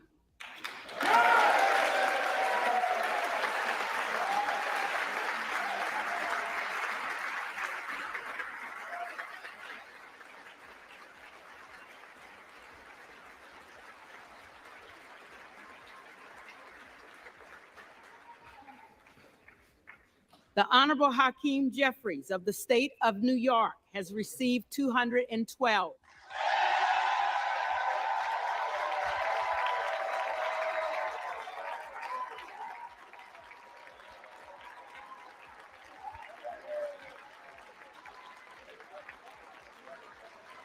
Okay. The Honorable Jim Jordan of the state of Ohio has received 2. The Honorable Andy Biggs of the state of Arizona has received 2. Okay. No member-elect having received a majority of the votes cast, a speaker has not been elected. Gentleman from North Carolina. Do now adjourn until noon on Monday. There we go. Would the gentleman repeat? Will the gentleman repeat his motion? I move the House do now adjourn until noon Monday. Questions on The question is on the motion to adjourn. All those in favor, say. See, nobody wants to come back and do this days later. They want to get this over with now. The ayes have it.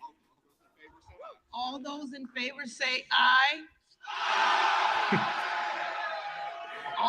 All those opposed say no.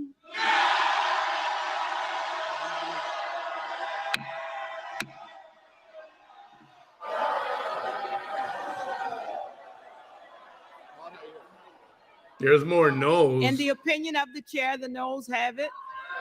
For the yeas and nays, Madam Clerk asks for the yeas and nays. The yeas and nays are requested. Now they got to vote. Those favoring a vote by yeas and nays will rise. A sufficient number having risen, the yeas and nays are ordered. Oh my God. Now they got to vote on whether or not they're going to wrap it up for the night.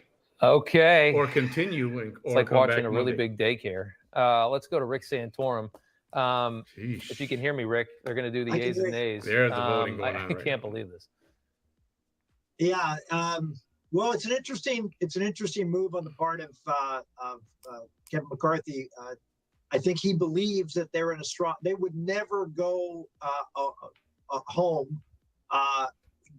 If they didn't feel like the momentum was on their side and that they will, the pressure will build on these 6 people let's see that vote. Come on. To allow Kevin to become speaker at some point. And I'm thinking that you've just listened to most of the media coverage and things that's going on right now. There's an inevitability now to McCarthy being there. They're simply blocking something from happening. There's no alternative. There's nobody else that, at least so far, certainly at this point, there's no the motion to adjourn is being denied is winning. And so there comes so a in other point words, where they want to continue this into the night. Writ large is going to start saying thank you for what you did, as I am doing. Thank you for standing up and getting these rules changes. I agree with every one of them. I think they will make a better House. I think it'll make a better Congress. Yes.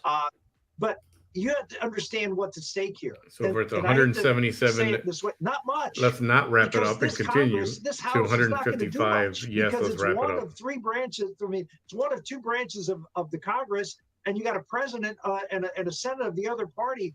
So there isn't much other than investigations that's going to pass this House with this majority.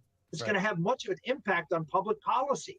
So what are you really fighting for? If they were fighting for a majority, a speaker in a Congress led by Republicans with a supermajority Senate led by senators, Republican senators, and a Republican president, and you were actually in a position where you wanted to make sure you had good policy coming out of the House, then that would be a fight worth fighting and going to the wall.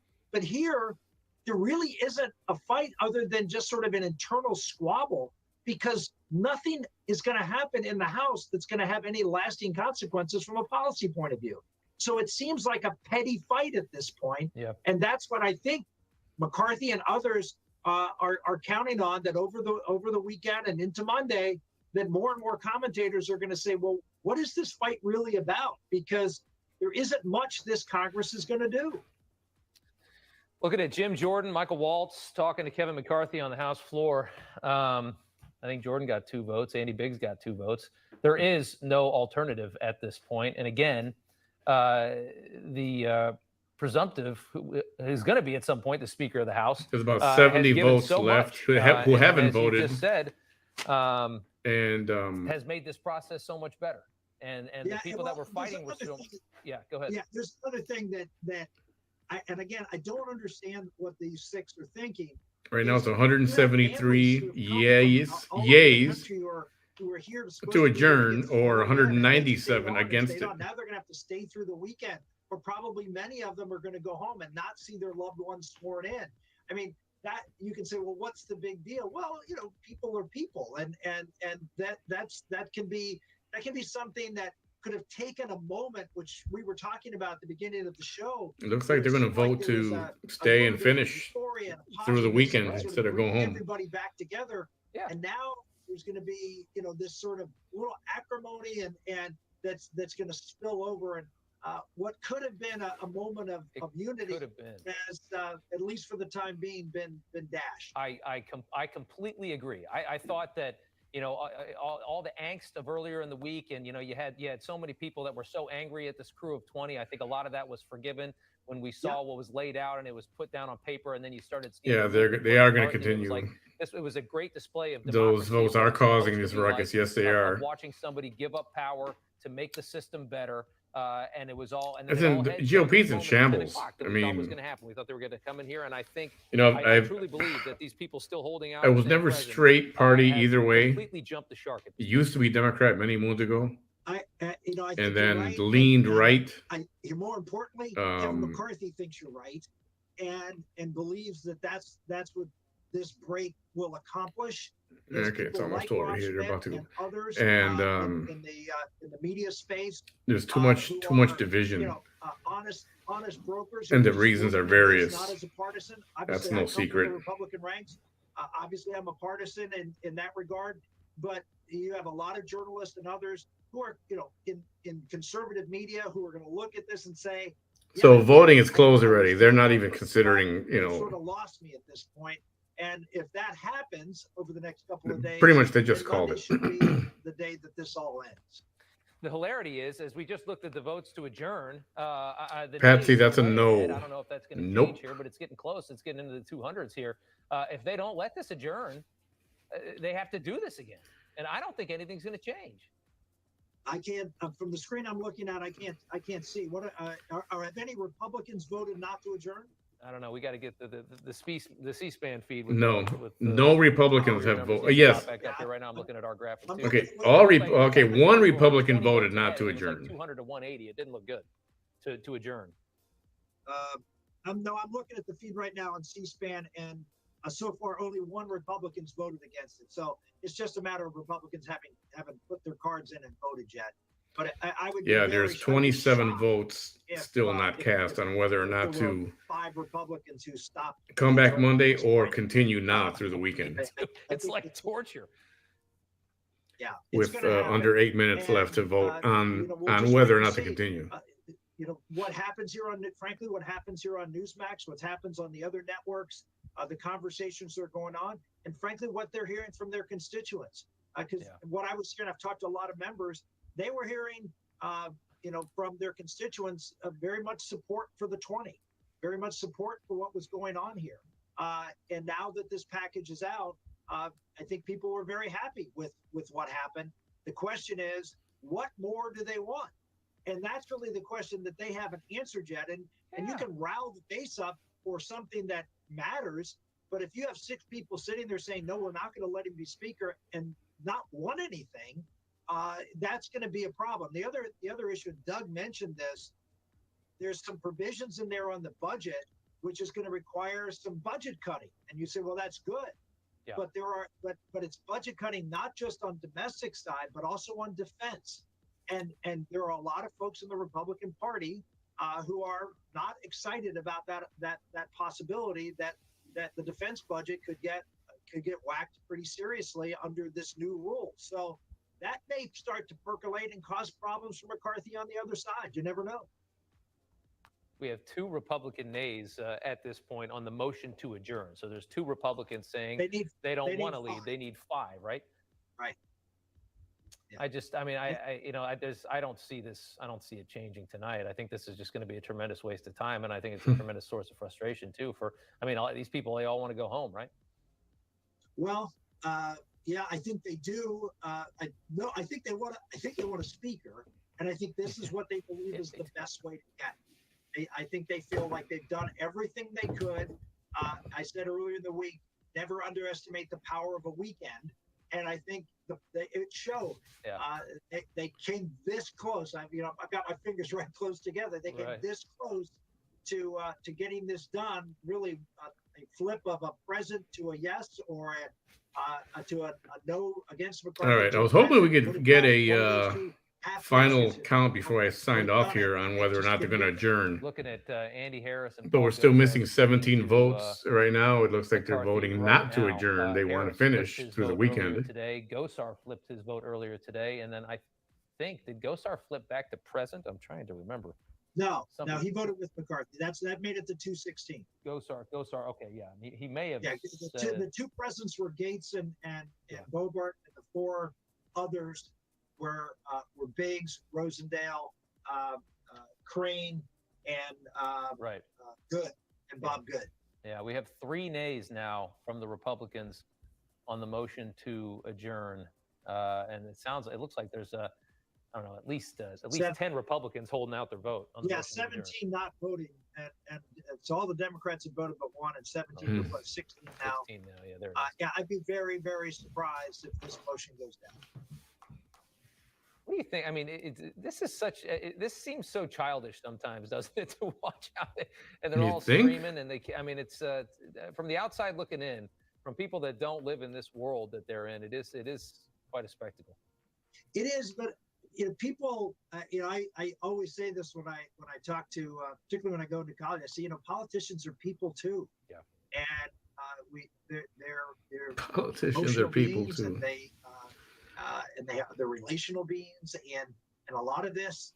I look at Eli Crane, and I'm just scratching my head and trying to understand how a freshman member of the conference, who again would assumingly have no beef with Kevin McCarthy. My guess is McCarthy's PAC supported him in the election. Yet he's the sole freshman that has stood up and made this decision. I mean, he could have voted present and kept whatever campaign pledge by not voting for Kevin McCarthy for speaker that he made during the campaign. He could have voted present. We got another. Okay, now we got 4 Republicans voting not to. I think that'll be a story wrap this up. That will be covered, and we'll into. Hopefully, we'll get a chance on Newsmax to interview him and try to understand. I strongly recommend getting some of these members on and just asking the question. There's what 10 more do you votes, 10 need? who have not And voted the yet. answer is we just don't want Kevin McCarthy. Right. That doesn't seem to be at least No. at this point, given what's happened, doesn't seem to be a very good answer. No, it doesn't. All right. Rick, thanks for giving us so much color on this thing. We're going to go to Hogan Gidley now. Rick, stand by for us. If you could. Hogan Gidley joins us. Hogan, just wanted to get your top line thoughts on the evening. What do you think so far? Yeah, I had the benefit of getting to listen to Rick before I came on. He is absolutely Hey, right. Corpus I Christi. don't know what more they want. In fact, it was Gates and Bobert who went on air earlier this Yeah, he was pointed getting a out little the more, voice. but it's just They really moved there's the still needle on behalf resistance. of conservatism, and they got a lot of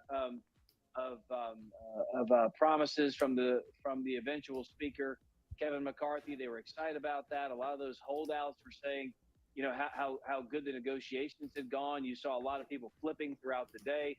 You thought this was going to be it.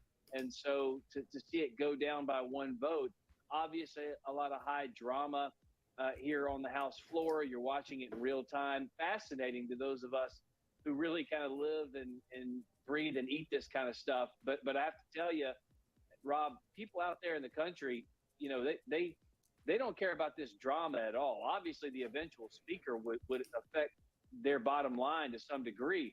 But what they want is a Congress that actually works on their behalf. They want a Congress that says, look, we're going to secure the border. We're going to bring down inflation. We're going to give you lower All right. prices for gas. I don't know how long this is going to go, but I'm going to leave it right here that's because what the people out there are. this is really irritating. They put these Republicans Looks like they're in going to power. work through the whole weekend, not even get to go home.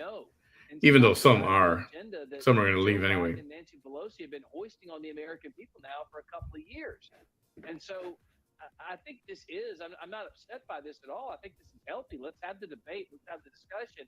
But the question then becomes, if McCarthy has given you the things you want, what else is there for you to vote the way that you need to vote to install him? I'm not necessarily for him. I'm not against him. That's not the point of my comments. I'm just saying, look, we're getting close to a situation where the people not only want all the things I just mentioned, but they also want some of these investigations to start up too, and find out if the government's or how much the government has been working against their best interests. And so for me, I'm really kind of waiting to see what the next several minutes bring. Are they going to adjourn? I think Rick said he thinks they are. And then they move on to tomorrow. So we'll see what happens here. So there's 6 2 votes missing. Not voted yet. This math and I just don't get along. I try to right now it's even. 216 to adjourn and 216 not to adjourn. Exactly. I talk on TV. 2 votes left. I mean, it's not that I can't figure out basic math. I just got to. Or I should say 2 not voted. 1 not voted. 2 12 nays, and then it's I don't know. We'll see. I mean, I think it's going to be close. I can't imagine. I mean, there's 1 minute left. I can't imagine that all these people want to. No, it's 218 to adjourn and 215 not to. Moving around. He hasn't been staying a whole lot. I don't know why he's going down to the floor. Is he going to make some kind of weird? So time is up for voting. Less than a minute left on the vote to adjourn. 1 vote. And Gates is getting in front of everybody. Okay, they just voted. So we're tied. 217, 217. To adjourn Let's or just all watch this together. I don't know. Can we bring up any of the sound in the room? Can we bring that up? There we go.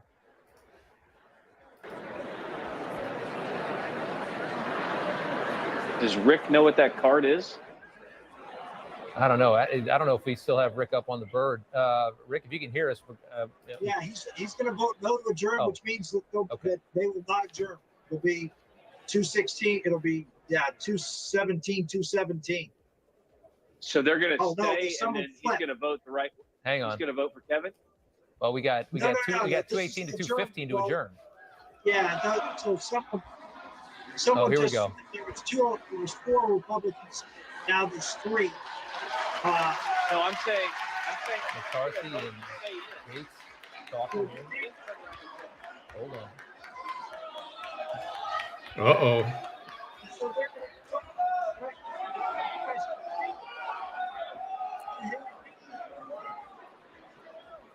please get me on. Because all they need is 1 vote. That's what they need. That's what he needed is Please 1. get me on. Yeah, we're waiting. We're watching here. We got McCarthy picked up a piece of paper. He brought it over. It's 2. It's a tie. You hear me? Yeah. Okay, everyone is switching their vote to no. And what Matt Gaetz just went down there and did is he switched his vote to no, and he told them that he's going to vote for McCarthy. I guarantee you that's just what happened. That's what it looks like. Oh, That's great. what it looks like. Okay, so then we're going to do That's this what again. I'm saying. So every Republican now is going to switch their vote to no, and you're going to have one more vote, and McCarthy's going to be speaker tonight. Oh, it's going to continue. It is going to There you continue. go. Oh, man. You think you hated politics before this show started? Oh, my God. All right, so we're going to do this one more time, and we'll see. You know, we thought we had it at 10 o'clock. We'll see. Well, if you saw what was going on, we had Gates and Rosendale and Good, and I'm trying to remember the other one was on. Oh, and Crane all come together and walk down the aisle, and with Gates leading the charge, and Gates pulled out a red card, which is a no card. So you vote by electronic device until a certain point, or if you want to change your vote, you have to go down and fill out a card and hand the card in to change your vote. You can't change it electronically once the vote's. And Rick Gates could have just changed his vote 15 minutes ago when they still had it open. He could have changed his vote to McCarthy then and done this easily, but he had to make a spectacle of it. Happened in 15 minutes. Yeah, nothing's changed. I mean, give me a break. Well, again, lots of discussions were going on the floor, and I think it may be. Again, I could be wrong, but we were talking about, Rob, how this was they were going to break for 2 days, and I think that might have surprised a few of these members that they thought, wait a minute, that's going to put pressure on me for not just for tomorrow morning, and I'll be back here, but now I have to go through 2 days of taking all this heat, and maybe the realization that that a 2-day break was going to be a little rougher than just coming back tomorrow morning. After the Sunday news shows eviscerate him, exactly. Yeah, I think what we were talking about, Rob, how if conservative media and others just started saying, what are you doing here? I mean, it's time to move on. It's time to say yes.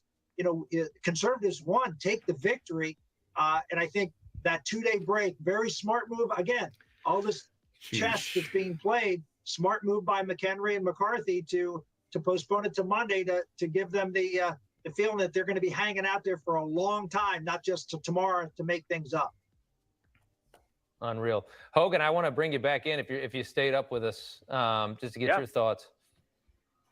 No, I think Rick's absolutely right. You kind of saw it play out in real time. They decided to change their votes to stay in, and then of course, it looks like the vote has been secured so now for McCarthy, and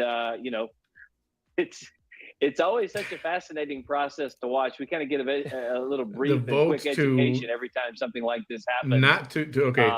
But I mean, so the question was, do we adjourn? The concern that so 189 voted yes. In the final count, 189 said yes, let's adjourn. Been salivating about, but 245 now said no, let's not adjourn. Let's continue. Like supposed to. And they conceivably can have one more vote again right now. Kevin McCarthy from everything we're looking not at, McCarthy, Matt Gaetz, potentially even a speaker has tonight said he's going to change his vote from. So I'm kind of monitoring Twitter myself here, trying to see to actually vote for McCarthy. Time, if anyone's so as long as everyone votes the same as they did a few minutes ago, a little while ago, so maybe we can get some information. Now he'll have one more with Gates' vote, and that'll put McCarthy in tonight to happen again, and for McCarthy to go down. People are sure smiling a lot. So I don't think that's the case right now. It looks like things have kind of turned around, and we could end up having a speaker, Kevin McCarthy, tonight. Yeah, we were just trying to speculate with Rick whether or not a further deal was made, because we had heard, we had heard earlier tonight that you had Gates and Boebert were bragging about how much they had gotten and how they had just gotten everything that they had wanted, and then they still are pulling the present vote. Did they get more, or did they come to that realization that by Monday, they might just be slandered so much in the media that it's not worth it? Well, I don't know so much. Look, if anyone doesn't care about the media slander, it's Gates and Boebert. But they are starting to get the conservative media to kind of go after them. That's exactly what I mean. The liberal media, it's constant with them. But, there's a lot of frustration on the other side now, too. But it's also the constituencies they have to worry about, right? Did you get what we wanted? Yeah. Then what are you doing? Why are we wasting time here? We're ready to get the investigation started. We're ready to stop the the crazy border insanity. We're ready to get gas prices down and grocery prices down. Get rid of some of this inflation. That's what the people Gas want. That's what they prices put them have there started to to do. creep up, if you haven't And noticed. look, if the concessions we're reading about, hearing about, that are too numerous to name here, if those are real, and those things actually happen, then man, these 20 members of the Raucous Caucus really kind of did a great service, I think, to the American people. I'm so sick and tired of seeing these massive omnibus bills with all these goodies and pork tucked away in them. Let's vote on these things one at a time, and let's see kind of where people stand. That to me is one of the biggest victories out of this whole thing. So the people like Dan Bishop and others who held out for various things, and Byron Donalds and Ralph Norman, my buddy from South Carolina, it seems like they got some good things out of this whole deal and this whole exercise. That's good for the American people. And so hopefully, if we get another vote tonight and we get a speaker, then we'll be off and running to actually kind of coalesce around the word no and stop all the radical agenda, as I mentioned, from the Biden administration and from the Senate, and then maybe push forward some things and get the Democrats on record voting for some real problematic kind of America last policies, because we're going to be putting forth, I think, America first policies. And if they're going to reject it, then the opposite for them would obviously be true. So I think we're in a better place now than we were when the day started. That's for dang sure. We're watching Dan Crenshaw and Matt Gaetz, who are so different ideologically. And Crenshaw has been on TV all weeks just ragging on this group of 20 for what they've been doing. I mean, he didn't support any of it. I mean, I think he probably likes some of the change that have been made, but it's funny to see them now chatting.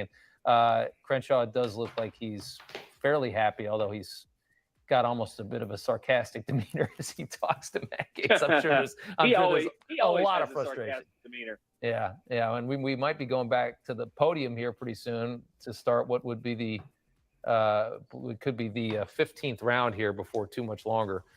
We will see. 15. Yeah, round 15.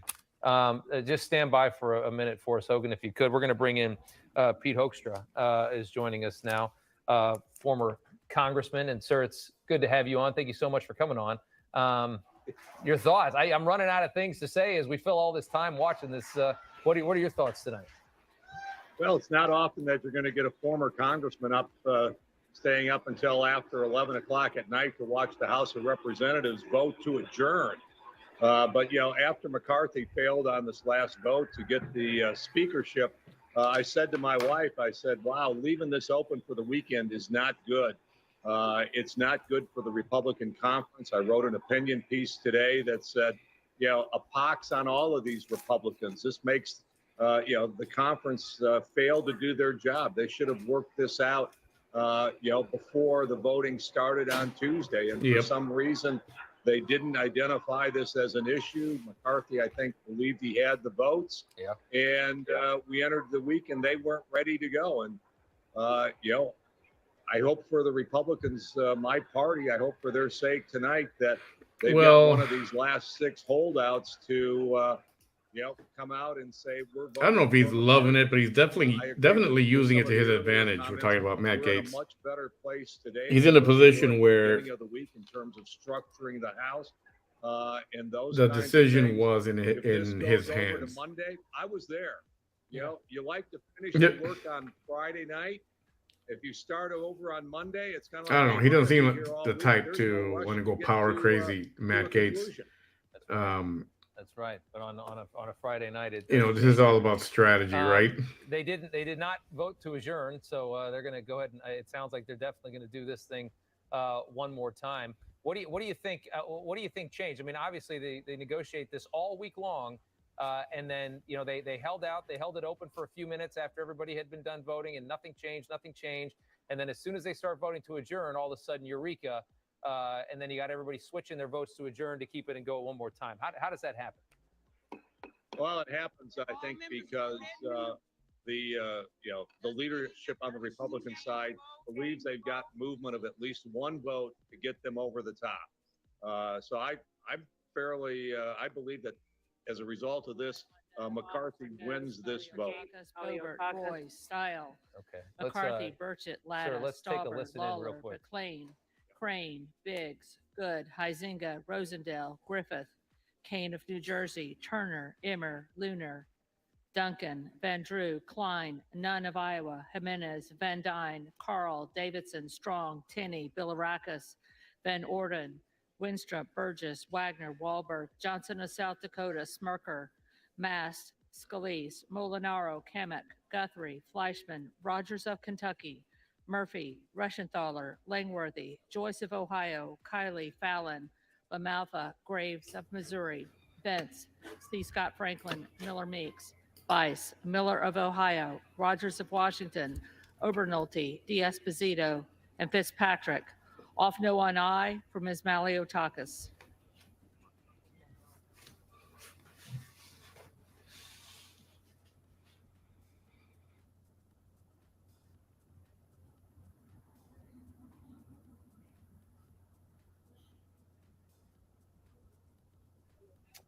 Okay, Aye if you're on just no. joining us late on this Friday night, almost Saturday morning, we are about to go, it would appear, to a 15th vote for Speaker of the House.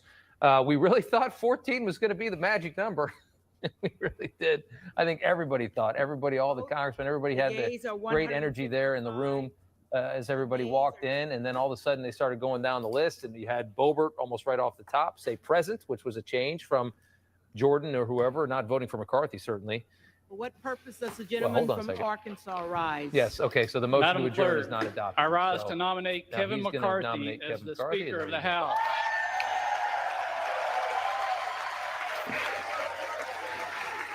So here we go again for a 15th vote. No, this is not a replay. You are watching this for the, well, depending how much of this you watched today. But we were broadcasting the 14th vote, and now we're on the 15th. And this one is supposed to nominate, actually The put eyes of the McCarthy world, in. the eyes of America are on this body right now. What America needs, what this body needs, is a lot less talk and a lot more action. And at the direction of the Republican Conference, I advance the name of Kevin McCarthy as the next Speaker of the House of the 118th Congress.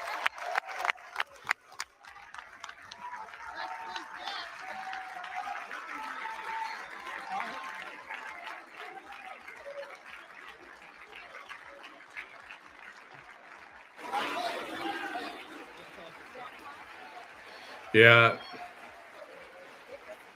Oh, Okay. yeah. I'm not a fan Believe it or of not, Kevin McCarthy has been Miss nominated to the House Jackson. Speaker for the Purpose does the 15th time gentleman in a from row. Minnesota rise? And now they're going to do Madam Hakeem Clerk, Jeffries I one rise more to time. say, wow.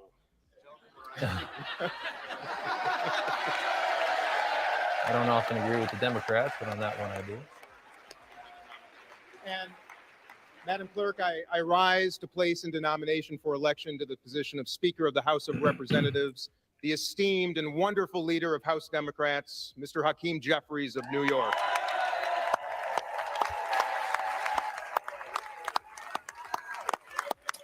All right. Hakeem Exactly. That's versus exactly Kevin, my round thoughts there. I was 15. like, come on, we did this The already. voting Just, will commence here shortly. He's going just to say a cut to few the more chase. words. Let's Now they're going to give us Friends, our nation's first president, unanimously elected by the Electoral College in 1789, keeps watch over us every single day right here in this chamber. And in his inaugural address to our new nation, he spoke of, and I quote, a form of government for the security of our union and the advancement of our happiness. Security of our union. All right. So we know where this is going. They're going to make another roll call vote. It's going to take a while because there's 400 people. Doug Collins is still with us, and we appreciate you staying up late with us on a Friday night, Doug. The sausage being made, you know, people talk about it all the time. It is bizarre. It's interesting to watch at times. You wish you could read the their list. sausage being made. But The sausage factory. Is this going to be see? it? Get it? Yeah, this will be it. Rick was on there, and I could hear him going because the minute I saw the red card, I knew what happened, and that was Gates who went down. He was going to go ahead and vote tonight. He was switching his vote. Interesting enough, there's been some reports on Twitter about what did change, what got him, where's it going? Right. Because there's a lot of issues on why would he go ahead and change now. I don't think the pressure item is it. I think that he frankly thinks he'll get something for it. And that's, I mean, again, that's why you hold out. Nobody should hold that against anybody. That's why you do what you do. Yeah. But again, people are seeing this for the first time and that may be appalled by it. But this is, really, this is, a constitutional republic in action. And I think this is going to hopefully make them stronger. But my fear is what we saw a lot there before everybody all of a sudden got happy is it was boiling over. And that, it takes a while for that to come back down. There are long memories on the floor of the House. Yeah. And so we'll see how that works out. It was very, I really agree that there was a great energy at the beginning of the night. When we came back on at 10 o'clock, I was in a pretty good mood because I thought, okay, we're there and it's going to happen. And it felt like the Republicans had coalesced and there was that feeling there. And then when it fell apart and I started thinking, if they adjourn this thing till Monday, that's just that's bad juju for a couple days. I didn't like the way that felt. Bad juju. Well, it didn't. Let me just say one thing. I think the guy from Minnesota, the gentleman from Minnesota, needs to learn. I yield back. I mean, this is ridiculous. Giving this long of a speech, giving Hakeem Jeffries his nomination. This is pretty ridiculous at this point. I will teach him. You yield back. You're done. But anyway, holding it to Monday. The only interesting thing was there a play? And I wonder this, not knowing, but I wonder if there was any discussion with Gates or Boebert or any of holding it till Monday, at least at one point, so that the rules package would have that theoretical, more time for people to look at. That was the only thing that crossed through my mind at one point. But I think now it's just get it done and be done with it. Because like I said, what you saw, that raw emotion, it's not going away. I mean, there'll be smiles, there'll be pats on the back, everybody will be happy for a while. But it's going to take some time, and they now need to get on with the business of being in the majority. Congressman Doug Collins, we appreciate your help tonight. We're going to let you go to bed. I'm Got to go to jealous. the Air Force. I got drill this weekend. Okay, fair enough. Thank you, sir. Good to see you. Take care. Good to see you. Congresswoman Claudia Tenney joins us from right outside of that loud room. She doesn't have to vote for quite a while because the last name starts with T, and we appreciate you jumping outside to talk to us tonight. I thought we were there on 14. Are we there on 15? Sheila Jackson Lee. I'm hearing that the people that said that they were going to vote for Kevin or vote president are actually That's that all lady, voting present, and they've told me African American lady. that She's we wearing will that have Speaker long Kevin scarf McCarthy around her tonight. neck. So that's breaking news right now. Hopefully, I'm right. I know people are really concerned about it, but people are emotional, as your last guest indicated. But look, we've got to understand the gravity of the situation. Kevin McCarthy is not perfect. But we have a country that needs to have a Republican majority to stop some of the just senseless spending, the authoritarian communism coming from the left. As I was on your show earlier tonight, I'm from New York State. The only hope that we have in New York State is our Republican majority in the House of Representatives. As slim as it may be, as clumsy as it may look, we need to have a majority to stop some of this, the madness in the White House, starting to have oversight. Jim Jordan can get started Monday morning if we get a speaker in place and our rules in place tonight and get everybody sworn in. Absolutely. Take us into that room and explain to me, they don't get it on round 14. They go to a motion to adjourn. Okay, they started voting already. Nobody changes in this weird time before they go to the motion to adjourn, and then it changes. We've been doing this for 4 days now, and on a dime, it just changes. Is a deal cut in that brief period of time right there, or was it some kind of a performance? I mean, what happens? I mean, I sadly think that a lot of this is performance, and I think a lot of people love to they're raising money off this. I get Matt Gaetz fundraising letters. I get fundraising letters from Lauren Boebert, Andy Biggs. I like all of these people. They're friends of mine, but this is inappropriate. We are on the precipice of losing this country, and these people shouldn't be fundraising off this difficult situation. We need to come together as Republicans, and we need to do. We just need to do this. It's getting to the point where you either say you're going to vote for Kevin or you're going to vote president, and you don't. You don't change your Leave vote it here when for we a get to the few floor. minutes. You don't Voting walk has in, begun. waste your They're time like to vote. at Look, I know where my 30 fits in votes the already. alphabet. I'm there on the floor. I haven't missed a vote. I don't come in later. And look, we've had a couple of members that had to fly away for emergency medical situations. Wesley Hunt is a new member. His wife and his brand new premature baby are in the ICU. He flew back to make sure that they were okay and came back here to make sure he could put his vote in. If you can't be on the floor to log your vote and you're waiting to the end, then you're doing that deliberately. You're doing that because you want to be a performance artist. You want to showcase something. You want to get attention. I'm done with this now. We have got serious business here. We got the American people who are suffering, and we need to stand up. Your thoughts on how Kevin McCarthy has handled this week?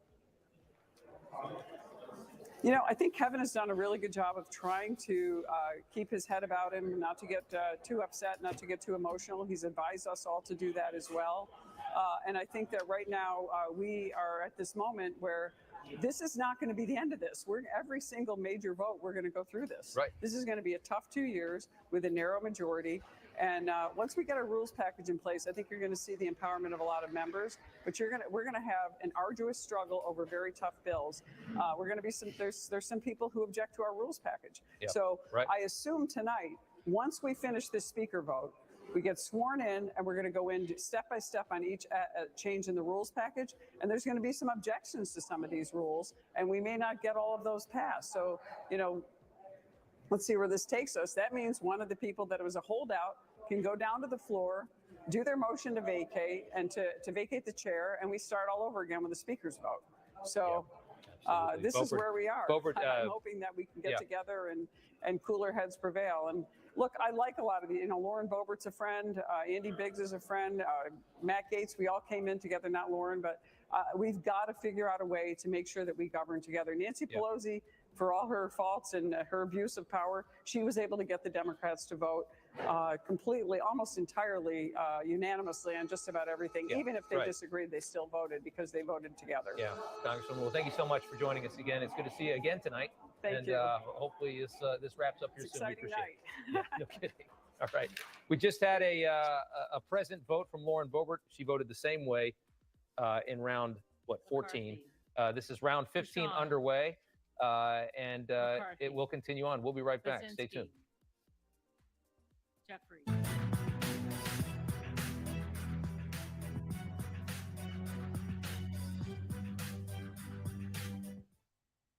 It's shocking. 7 out of 10 Americans miss out on their full Social Security benefits, and the average couple leaves up to $120,000 unclaimed. Don't let that happen to you. Get the free report by leading Social Security expert Matthew Allen and boost your Social Security by up to $100,000 or more. Remember, these are your benefits. Get them fully. Get the free offer from the Franklin Prosperity Report.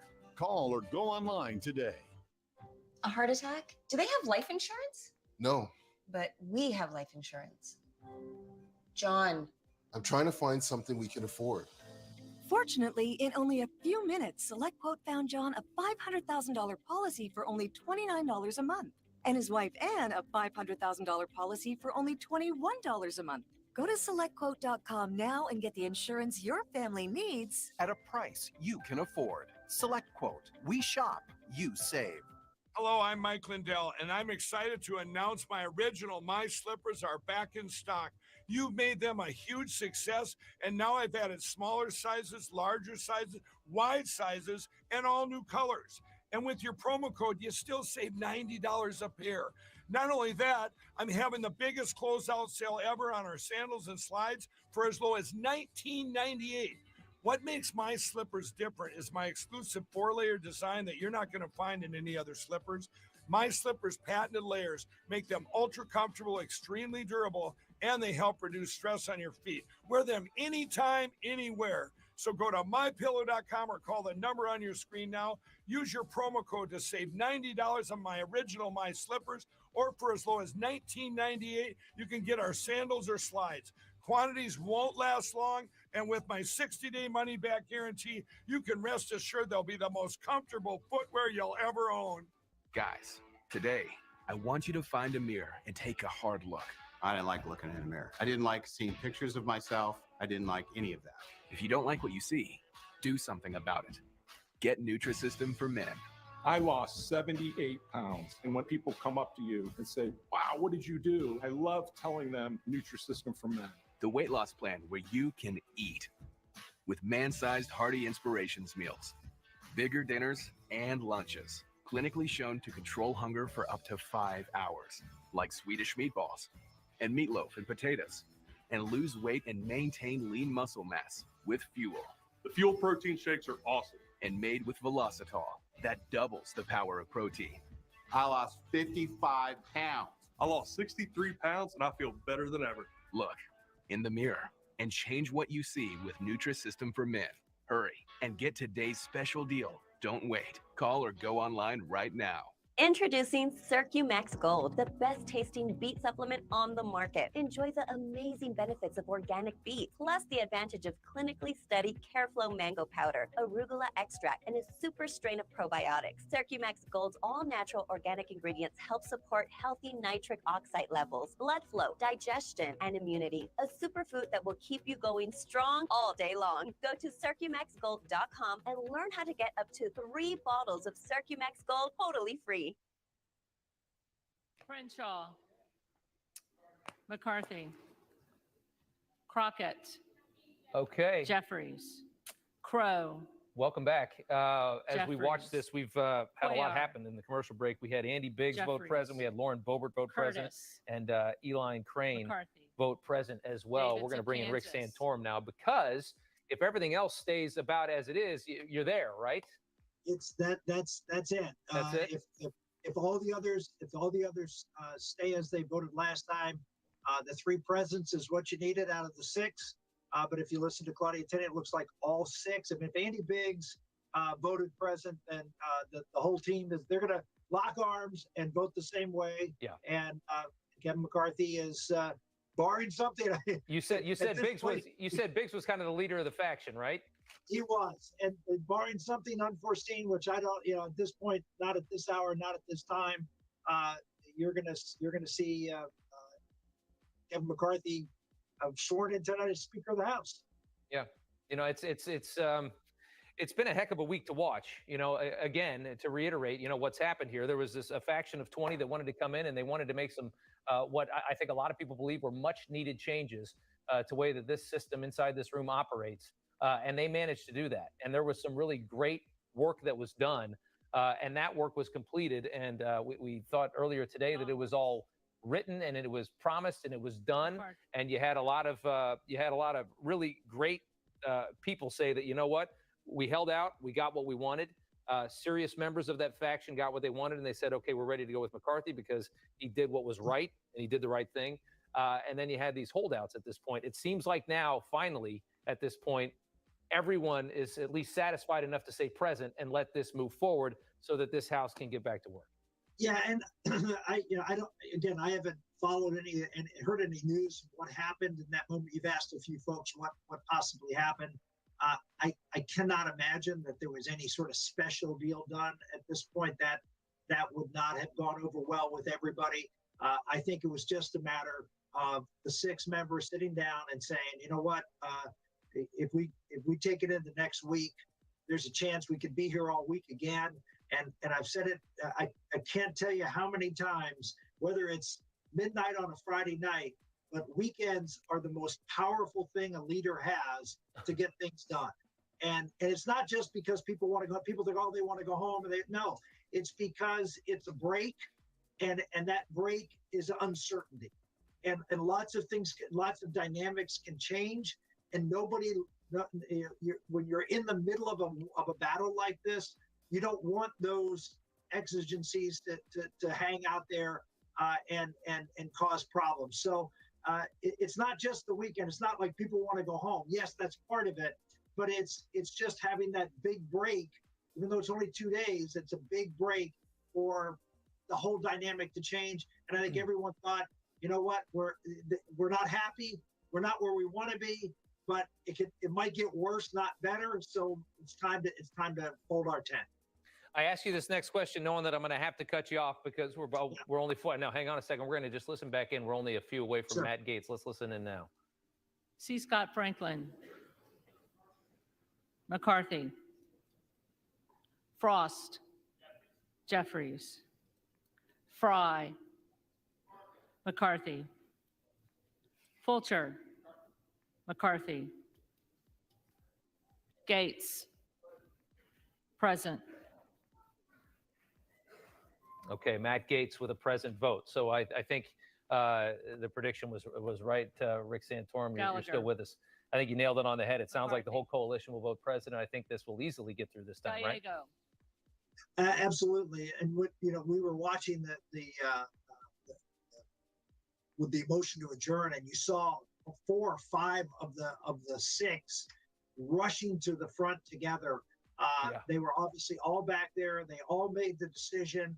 It looked like the vote was closing to adjourn, and they were going to gavel it down. Garcia And of they made a Illinois. beeline to the table to switch their Garcia votes. of Texas. It looks like they didn't even tell the leaders. I mean, I think they just sort of decided on themselves to stop it from happening before it got gavelled down and they were adjourned. And it wasn't until after they went down there you saw McCarthy come down and was informed what he was doing. And McCarthy grabbed one of the red cards and he switched his vote. So it was, you saw it. I know people say we don't really know what happened. In this case, you know what happened. Rick, you saw it right there on the screen on news. Yeah, Rick, just hold on one second. We're gonna listen in for Bob Good. Vicente Gonzalez. Good of Virginia. Present.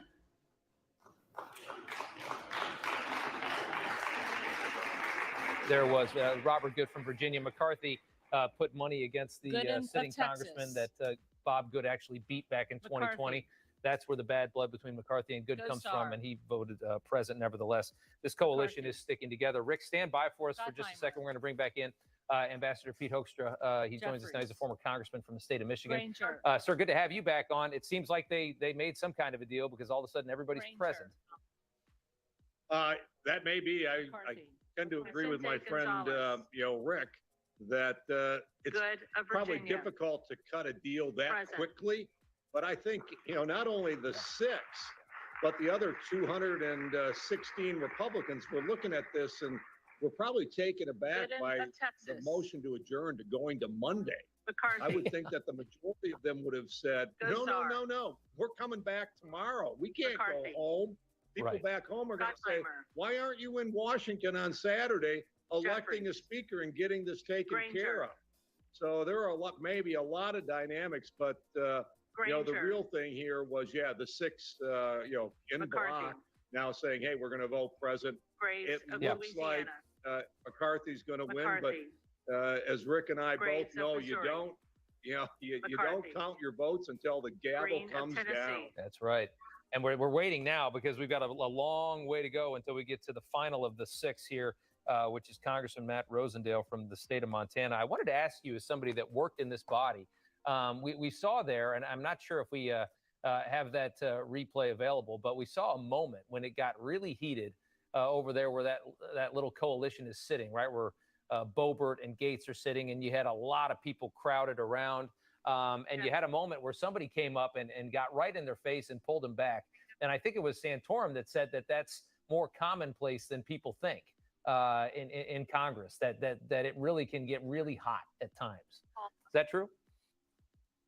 Sure. And the thing that the members forgot today, it never happens on camera. You don't want to have it on camera, but with what you've got going on with C-SPAN this week, with an extra 6 or 8 cameras in the in the chamber, there's maybe no place that's secret. I know that on major speeches, I would always go way in the back because you don't want to be on camera and telling a joke to a friend and having a smile on your face as a president is in a State of the Union speech making a very, very serious point, and people are saying, what are they doing laughing? So it's get me in a little corner where the camera can't find me. McCarthy. Keep you in a corner where the camera can't find you. All right. Well, sir, thank you so much, Ambassador. We appreciate you tonight staying up late with us. Well, but like I said, not often I'll stay up till midnight to watch a vote to adjourn. So Understood. It's been entertaining television. Yeah, there you go. That's it. All right. Thank you, sir. We appreciate it. We'll bring back in Hogan Gidley now as we watch this go. We're close to 200, so we're getting close to halfway there on this 15th round of votings. McCarthy at 97, Jeffries 85 right now. You have 5 present. That's really the number to watch. Hogan, this coalition of 6 has finally banded together. Andy Biggs is the apparent leader, quasi-leader of this group, and he came right out of the gate and said, President, I think that changed everything, right? I think so too. I mean, I think he was one of the biggest dominoes, one of the last to fall for obvious reasons.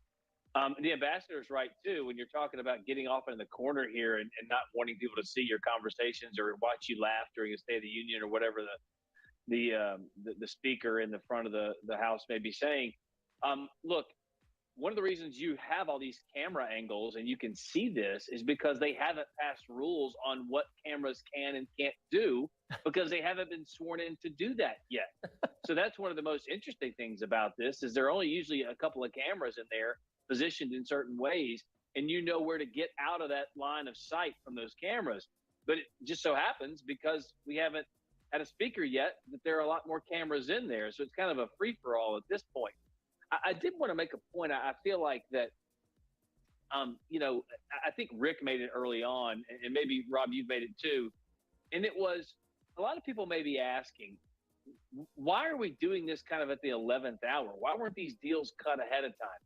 I think that's one of the biggest frustrations with Congress. And one of the reasons these holdouts kind of pressed a lot to the 200 that were supporting McCarthy was because they don't like that governing style, that legislative style, meaning it's the conservative caucus that gets kind of held over a barrel or driven to the edge of a cliff when the time is ticking down and something has to be done to pass a budget or fund a program or whatever it may be. And it's those conservatives that kind of get pushed into the fire and say, no, you got to come on with all the moderates because the whole world's going to explode if you guys don't go along with us. And they say, okay, we'll do it. We'll kind of set aside our principles here at the last moment, and we'll do it just for you guys.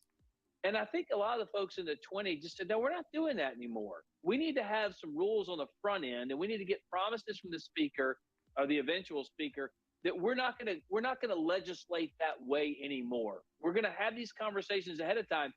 And it's so funny because as you get up to kind of debt limits and you get up to funding the government, it's like they're looking around, had no idea that deadline was coming. It'd be like if on Christmas Eve, you're like, wait a minute, do we need a tree? You're telling me Christmas is on the 25th? Wait, I need a costume for Halloween. It's on the 31st of October. I had no idea. We know these dates are set in stone. You have to prepare for them as you get closer and closer. And for too long, this type of legislative style on the right and the left has been, let's just wait till the last minute. Let's wait and not do any deals ahead of time. And that's a real problem, I think, for most people out there. They just can't wrap their head around the fact that these folks should be working all the time to avoid these type of crisis situations, to avoid the eventual metaphorical cliff that's heading that they're driving us toward. And the leadership has done that too often. So I think a lot of the rank and file said, nah, we're going to make sure that doesn't happen. We're going to hold out for some things here. And I think they got it. I think you're exactly right. I think as populism has come about in this country, a lot of it brought on by Donald Trump and people's just general disdain for the way this all works. People have looked at all of this and seen that there's just, it's so much of it is just so painstaking, and there's so much waste, and there's so much inside game, and there's so little left for people that live outside of that beltway. And that frustration is felt by everybody. And I think that what this group did, and again, I have to reiterate that the more serious members of this group that did the hard work, that got it done, was they built a system that I think identifies more for people outside of Washington to let, I think, the people make decisions and let their elected leaders make decisions. So it doesn't feel so much like Nancy Pelosi basically is one of the only people in the House, I think, that really matters. She had the full control of her party, and if she told them to do something, they did it. I mean, that feels dictatorial in a lot of ways. I wanted to ask you about the fight that we saw nearly break out. It was right there as the votes had just been counted. It was before they called the vote in round 14. You had what was Matt Gaetz, Lauren Boebert sitting there. They were completely quiet as everybody's just barking at them. Everybody was ready to get this thing over with. They knew what this was eventually going to be, which is what we're about to see happen now, which is Kevin McCarthy be voted in as House Speaker.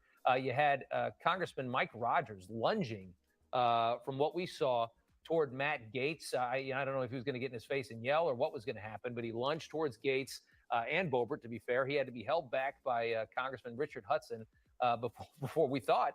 The camera kind of panned away following McCarthy back down toward the front of the room, but it almost looked like a fight was going to break out there. I guess we shouldn't be too surprised after 4 days. We shouldn't. I think pistols at dawn ought to settle this. Look, it was funny because at the beginning of the night, I was looking on Twitter, and one of the things that was trending was the WWE SmackDown.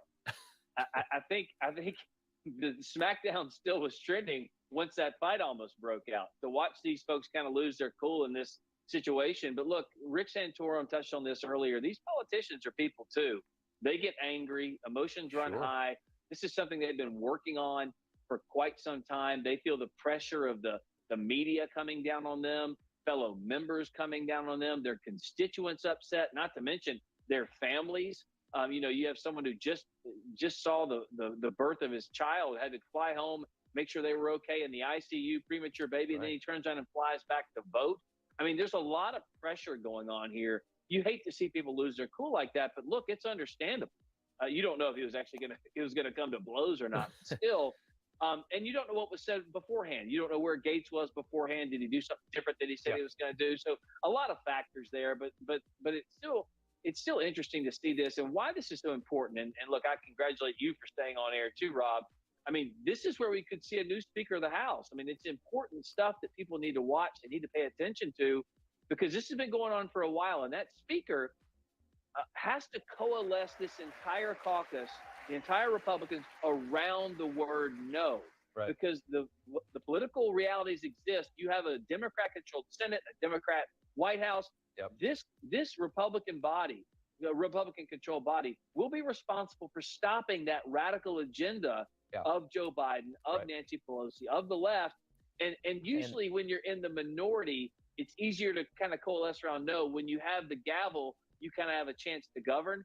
In this particular instance, they'll put forth some bills. It'll die in the Senate, and it'll die in front of the president should it actually get there. Right.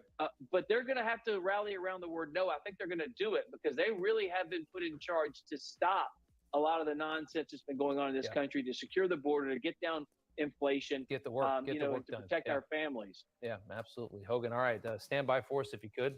Thank you so much. We just had a bit of applause there. Kevin McCarthy voting for himself. Every time the nominee votes for themselves on either side, you get a little applause moment there, which means we're in the M's, which means we're about halfway through the alphabet. I'd say in about 15 minutes or so, this is going to be firmed up for Kevin McCarthy. Let's bring back in Rick Santorum joining us again. Just wanted to go through the concessions that were made this week, just to reiterate to people at home the importance of what this last 4 days meant, because a lot of progress was really made in the way that the House operates now, and I think a lot of it's going to be for the good.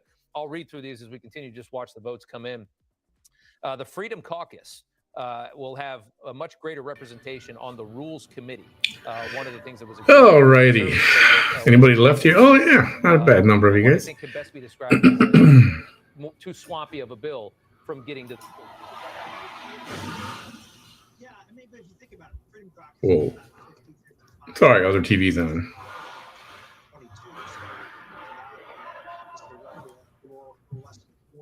Watching Sopranos in the living room, and this here.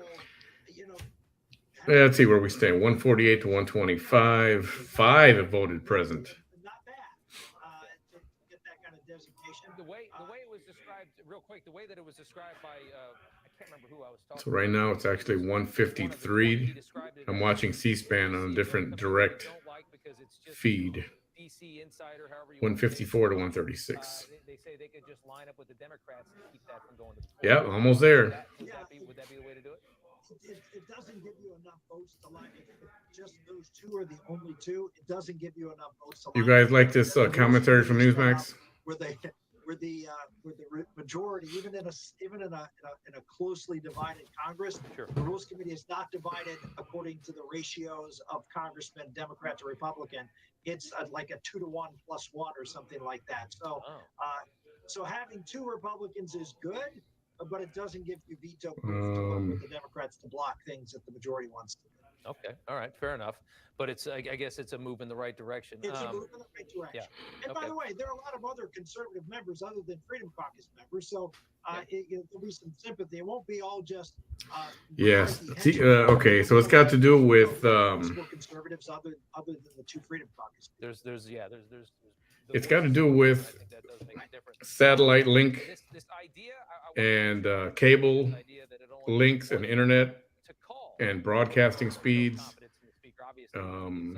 C-SPAN is broadcasting obviously directly to YouTube, but then Newsmax, it's got to go, from the Capitol to the server, and then to the news, and then back to Newsmax, and then they rebroadcast it. So there's a bit of a delay.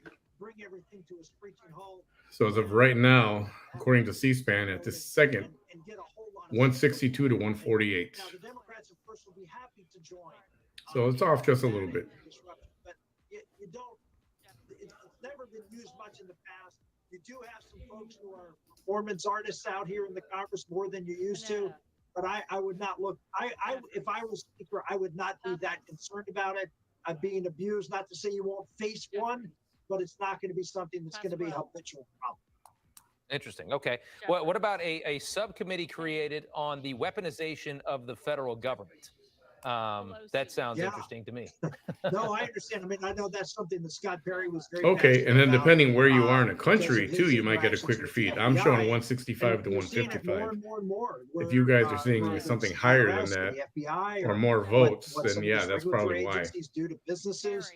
There's a weaponization of Anytime the the broadcast federal has got to government go going after make so many conservatives stops before and they get the conservative final business people, output, like in this case, contributors, I'm watching members YouTube. of Congress, etc. So I think it's And an yeah, absolutely it causes important thing a to look at, and what's very called a happy. delay.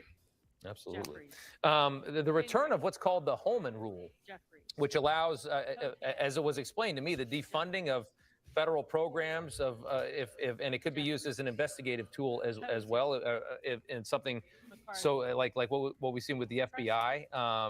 Speak to that. What is the Holman Rule? Yeah, I wish, Okay, Marie. Yeah, and and sometimes I don't know that much about the Home Rule. just I the read about that. literal I promised distance I would causes look it difference. up, but I It didn't takes a get chance to do while it, so for I'm the gonna have signal to to pass reach. on that one. Okay, that's The fine. further it goes, There's only about a the zillion of these things, so slightly we can longer totally it takes for the understand that. signal to get We there. are going to just stand by for 1 second, Rick, because we're going to drop back in. We're 4 away from the final of the 6, who is Matt Rosendale, the congressman from Montana. Let's take a listen and see if we get another present. Rogers of Alabama. McCarthy. Rogers of Kentucky. McCarthy. Rose. McCarthy. Rosendale. Rosendale. Ross. Jeffries. Rouser. McCarthy. Okay, so Rick, we've had 5 presents, and then number 6, Rosendale, decides to pull a Gates from the last round and say nothing. What does that mean? Yeah, he may simply not vote. That would be a non-voting, that would be the same as saying present. I mean, he would not be recorded as being in the chamber, but it would count it would be the equivalent of saying present. And the way the clerk looked, again, you can't really, obviously couldn't see what was going on, but she seemed to be looking in a specific direction as if he was sitting there. Right. Obviously, the clerk knows all these members. Yeah. And so Especially after today. I wouldn't be surprised he was sitting there and just, this was the way he was going to vote present, was by not voting. So then what does the number get to? Do we get to 220 for McCarthy? What do you think the final number is here? Yeah, I think the number will be 216. It'll be the same as it was before, 216, but because 6 members are not present or voting present or not voting. So Marie, thanks for asking. Bam just updated us on his doctor's visit today, where they removed those stents he had lodged up in his nose, like way up to here, something like this. And they took him out, and he got some bleeding on his right side. So the doctor, they set another appointment for him, and they're like, if it stops bleeding, cancel the appointment. You don't have to come. If it continues to bleed, come back and see the doctor, I don't know, in a week or something like that, and then they'll take care of it then. But hopefully the bleeding will stop. He can breathe now. He doesn't need those strips to hold his nostrils open, his nostrils.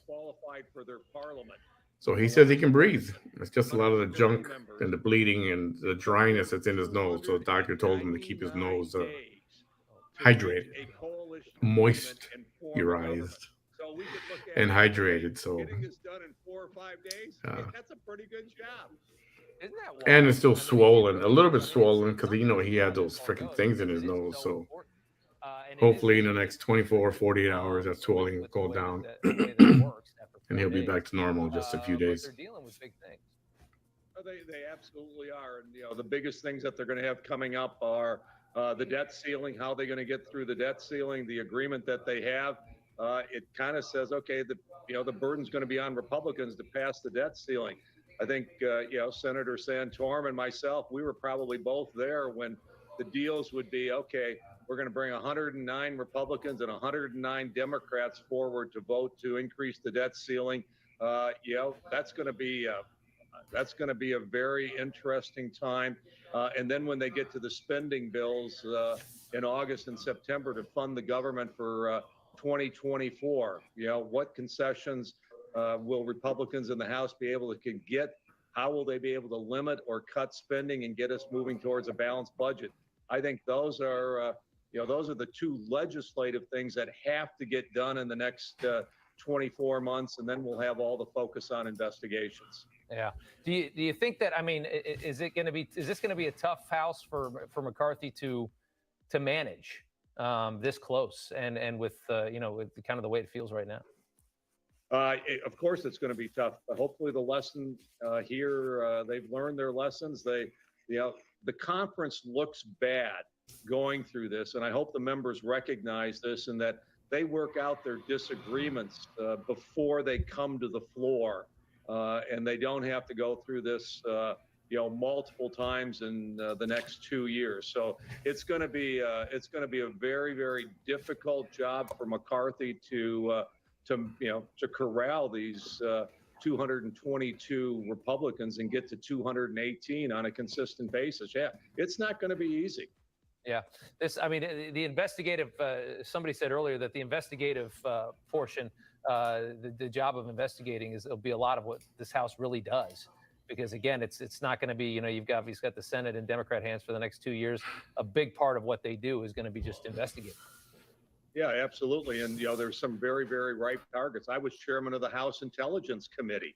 And when I see what the intelligence community has been involved with, meeting on a weekly basis with Twitter, I'm sorry, that's not a place for the intelligence community to be. Their job is to investigate, and spy on foreigners, not to, work with America's social media companies and tell them what's appropriate and what's real and what's not.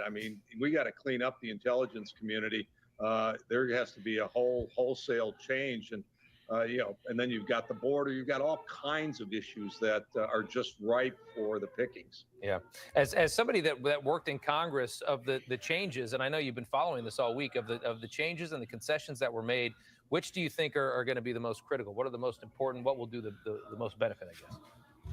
Well, I think it's going to be about the process and those types of things. There's been a lot of focus on, one member being able to call for the vacating of the chair. That's what I lived under the 18 years that I was in the House. One member could call for the vacating of the chair. That's nothing new. I think the spending stuff will be big. It just puts more power back into the hands of individual members. I got there in '93, and what we saw consistently was more and more power going to the Speaker's office, leaving the committee. Okay, so it's at 205 to 206 right now. Do you guys see that? What needed to those of you in the Midwest, I guess, or whoever's got the direct feed to when C-SPAN. power comes back to the members, by that same method, it goes back to the people as well.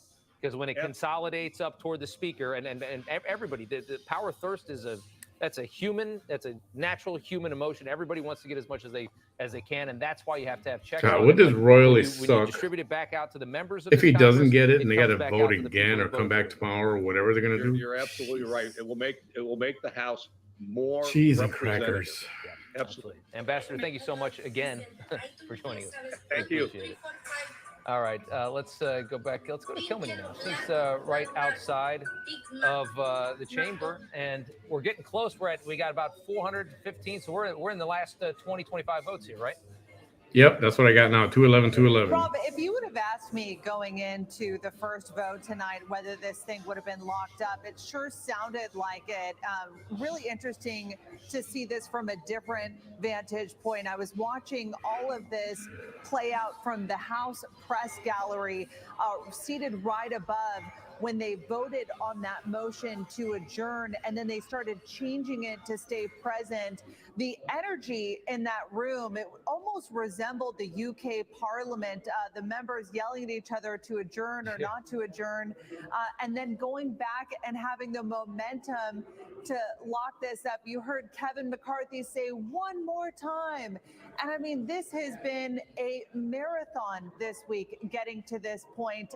And we do have a significant number of changes in these votes. You had Biggs voting present, but something that I witnessed from the press gallery was the fact that he was in one of the cloakrooms behind closed doors. He did not on camera vote and actually vote from the chamber. It was a voice vote where he couldn't be seen. We know Good also voted present, Boebert present once again. This looks to be heading in the favor of McCarthy. So we are getting down into the home stretch. There is certainly an appetite that everyone wants to lock this up before the weekend. They were going to go for the motion to adjourn. Let me just jump in here. Kilmany, it's a done deal. There you go. Speaker of the House, Kevin McCarthy.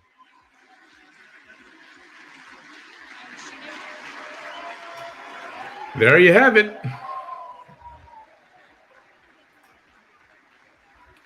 216. It finally happened.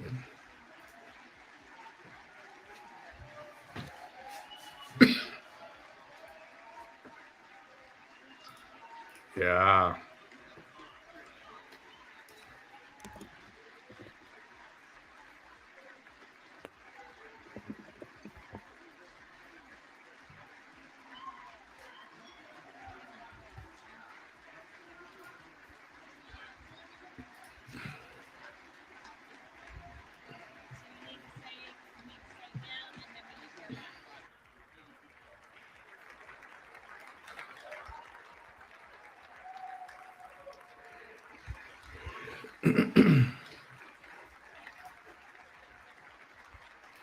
I wonder how many IOUs he's going to have to pay back now. Sheesh. I'm sure everybody's like, good, let's get that flock out of here, man. It's Miller time. Well, there you go. Very few have to fight that hard to become speaker.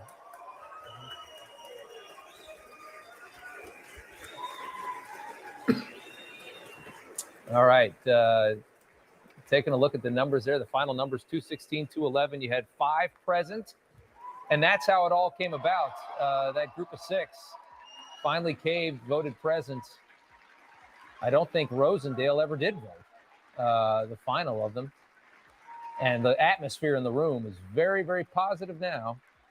And we're going to bring Rick Santorum back in here. All smiles. Steve Scalise, they thought he was going to be the replacement. It ends up being McCarthy. And he sits down, and they got still more work to do tonight. The night is not over inside that chamber. That is for certain. Rick Santorum, go ahead. Perseverance, one of the great virtues that is not often appreciated, and you have to give Kevin McCarthy perseverance. Rick, sorry, just hang on one second. Let's listen. Who did not answer the first call of the roll.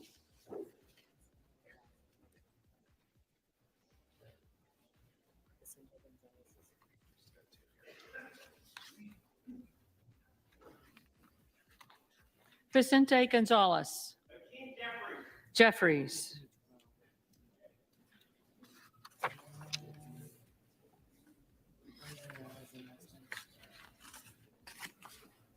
Vicente Gonzalez. Rosendale. Present.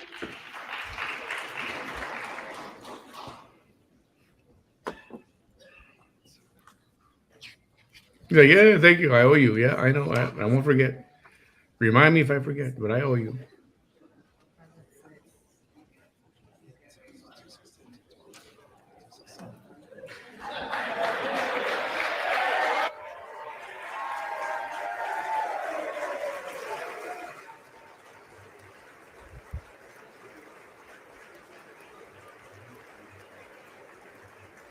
Okay, we're still watching just some of the formalities here. Kevin McCarthy is going to be the Speaker of the House. We do know that.